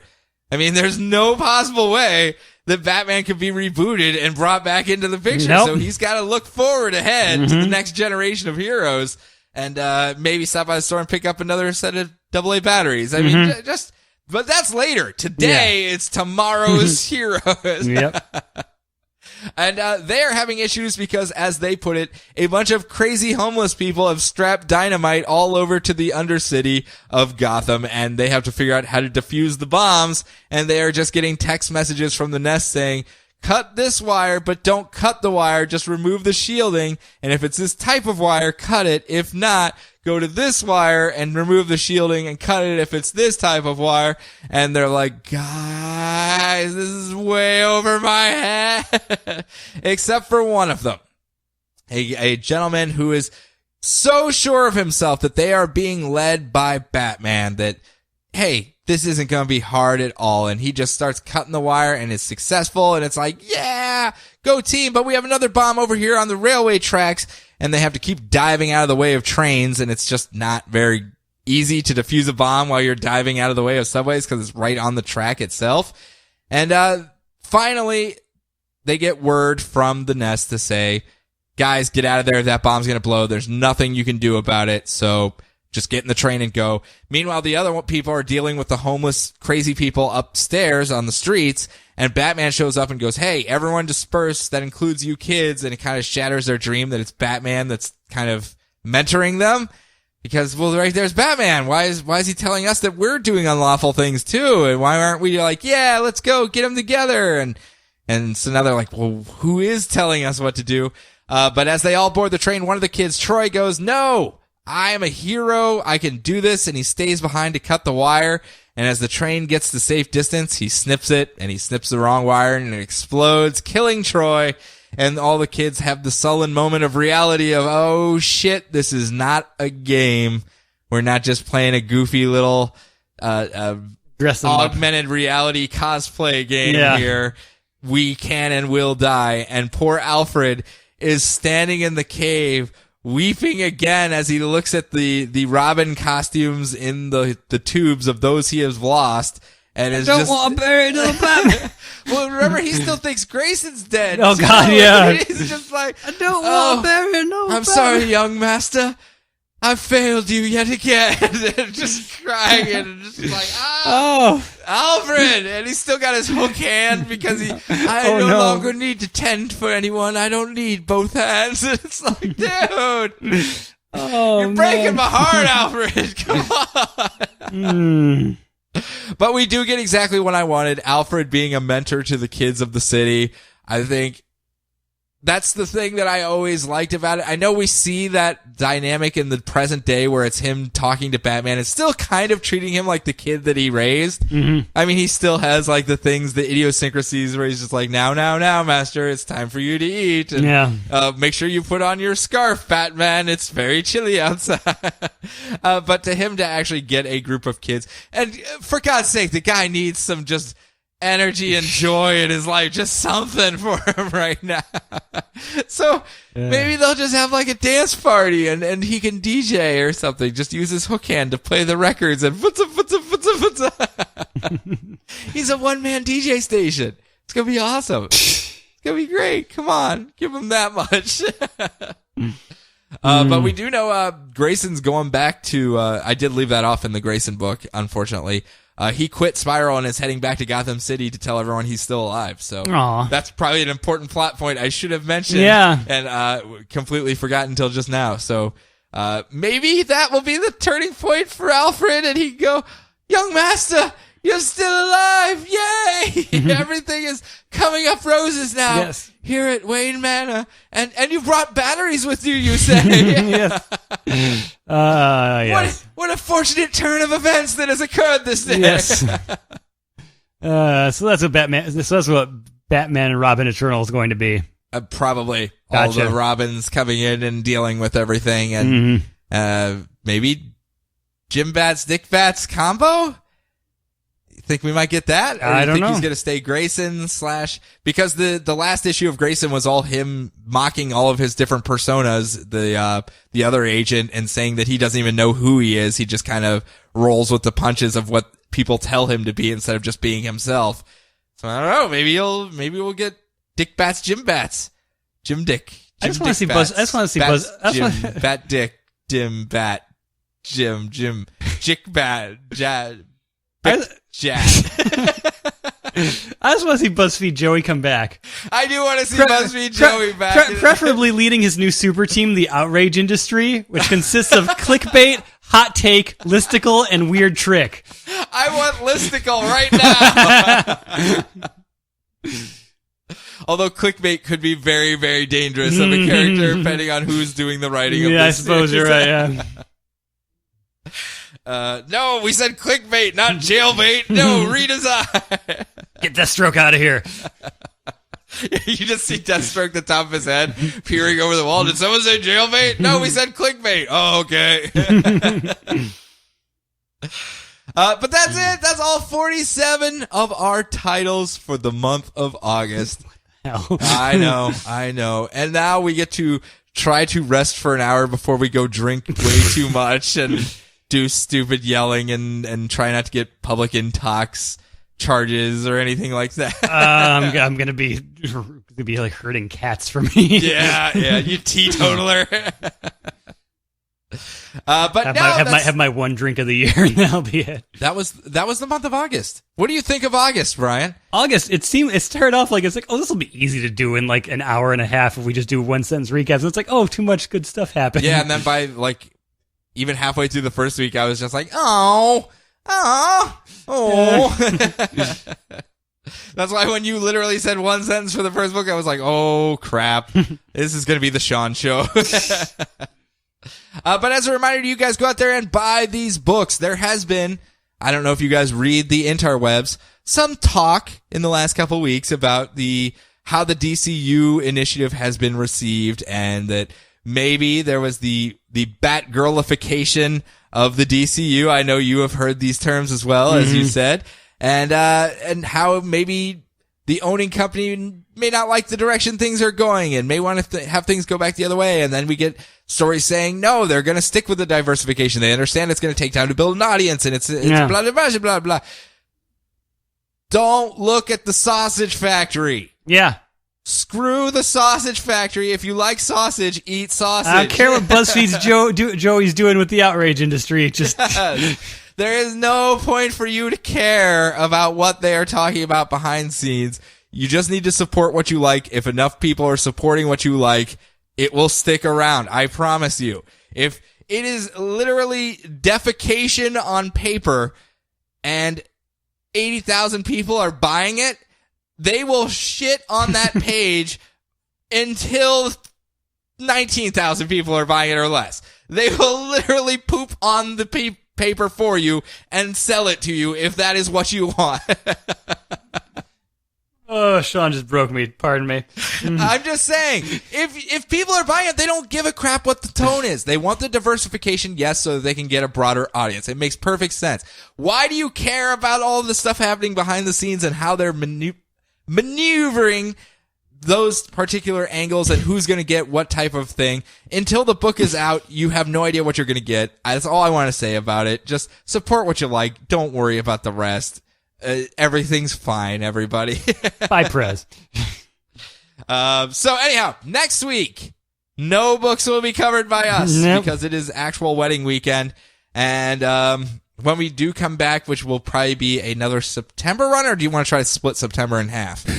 Maybe if we could figure out how to actually do a best of September and not do what we just did. Yeah, this is total failure on our part. Yeah, we're creeping up on 3 hours here. Oh, good luck. We did the first 2 weeks in 1 hour. It was looking so good. Yeah. So, by the way, if you made it this far, apologies for editing because this is probably just going to be a process and post episode. I am not going to sit through 3 hours of trying to get this done really well. So, sorry. But yeah, we'll figure something out to get September done, and then once we hit October, we should be getting back into our stride, and everything should be hunky dory. So watch the Facebooks and the Twitters, and we'll fill you in on what's going on. If you do want to contact us, you can email us at feedback@dcrpodcast.com or the Facebooks or the Twitters. You guys know how social media Use works. internet. Yeah, we're the DCR podcast peoples. That's all you need to do. So, without any further ado, unless you want to talk about what Marvel did in August, Brian? Let's talk about what Marvel released. I think sure, we got why not? Like 60 books to cover here. So, all right, you start. Squirrel Girl's first 8. Screw you! I was joking. That 8-issue run is masterful. Masterful. Pay attention to the second season, everybody. All right. So I was joking. We're not doing that. Do you have anything to say before we take off? Hell no. All right. So everyone, enjoy your books, enjoy your week, enjoy your lives. Quit looking at sausage factories and just read the books you like. And we will too. But we love you. Unless it's the red hot wieners that are in Secret Six. Actually is defecation in a book, and then I'm just going to say like again, no. Secret Six had red hot wieners. Yes, red hot wieners. Red hot wiener litigation action. Yeah. Too. A lot of suing. Get it? Suing? Mm-hmm. Yeah, I know. Sue was in it. Sue Dibney. Yeah, and she was doing a lot of things. Yeah. So there was a lot of suing. Enjoy your lives. Enjoy your lives. Talk to you soon. Bye.